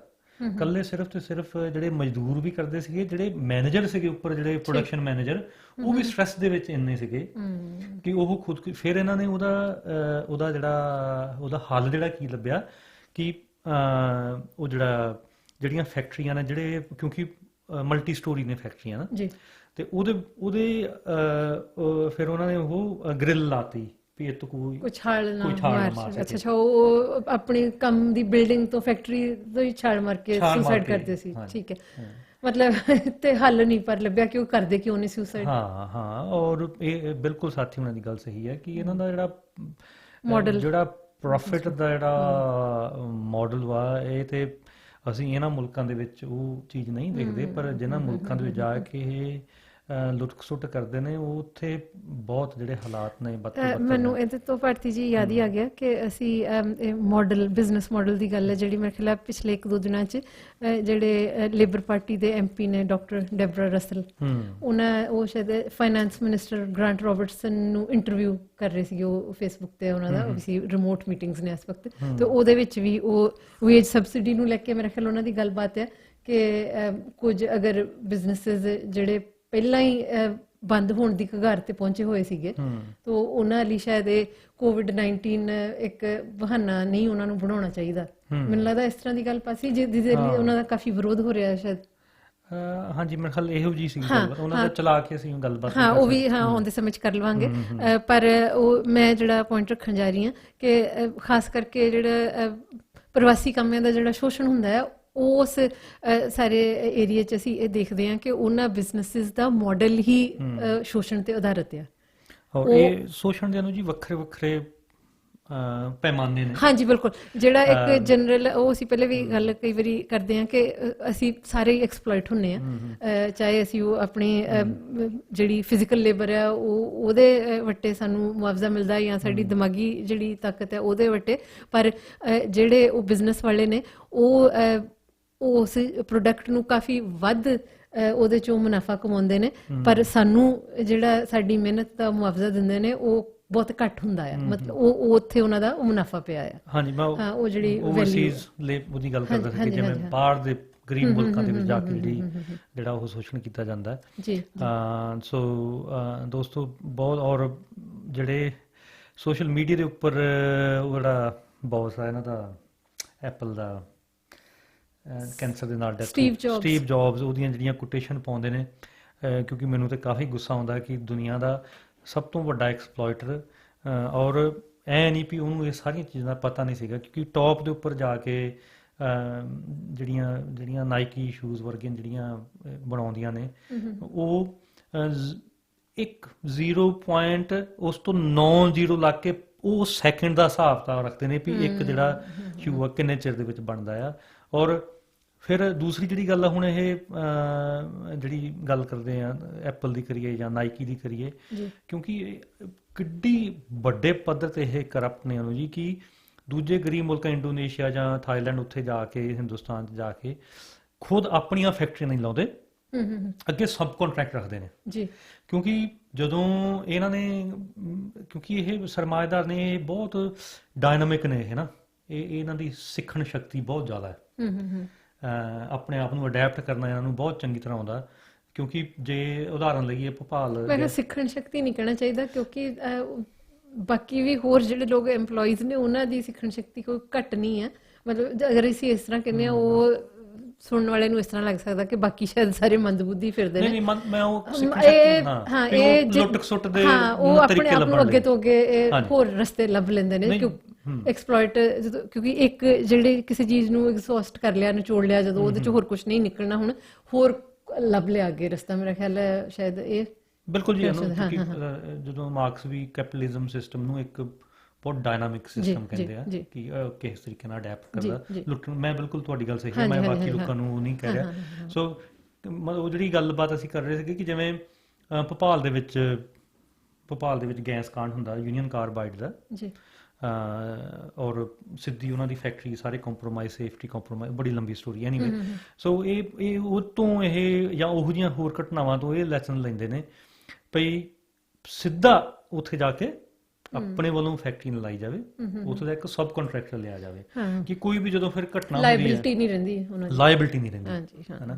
ਬਿਜ਼ਨਸ 'ਚ ਹੋਈ ਹੈ ਕਿ ਲਾਇਬਿਲਿਟੀ ਘੱਟ ਤੋਂ ਘੱਟ ਹੋਵੇ ਤੇ ਐਸੈਟਸ ਜਿਹੜੇ ਉਹ ਵੱਧ ਤੋਂ ਵੱਧ ਹੋਣ। ਬਿਲਕੁਲ ਕੋਈ ਉਹ ਜਿਹੜਾ ਉੱਥੇ ਦਾ, ਹੁਣ ਅਸੀਂ ਡਾਕੂਮੈਂਟਰੀ ਵੇਖਦੇ ਹਾਂ ਜਿਹਦੇ ਵਿੱਚ ਸ਼੍ਰੀਲੰਕਾ ਜਾਂ ਬੰਗਲਾਦੇਸ਼ ਦੇ ਵਿੱਚ ਬਹੁਤ, ਬੰਗਲਾਦੇਸ਼ 'ਚ ਖਾਸ ਕਰਕੇ ਜਿਹੜੇ ਗਾਰਮੈਂਟ, ਆਪਾਂ ਗੱਲ ਵੀ ਕੀਤੀ ਸੀ ਬੰਗਲਾਦੇਸ਼ ਤੋਂ ਸਾਥੀ ਨਾਲ, ਜਿਹੜੇ ਉੱਥੇ ਦੇ ਸਬ ਕੰਟਰੈਕਟਰ ਨੇ ਜਿਹੜੇ ਉਹ ਖੁਦ ਵੀ ਬਹੁਤ ਜ਼ਿਆਦਾ ਤਰਾਸਦੀ ਦੇ ਵਿੱਚੋਂ ਗੁਜ਼ਰਦੇ ਆ।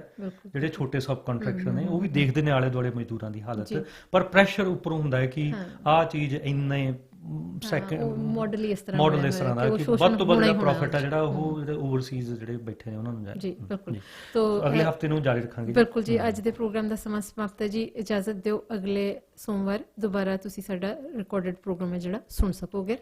ਅਲਵਿਦਾ ਦੋਸਤੋ, ਸਲਾਮ ਆਖਦਾ।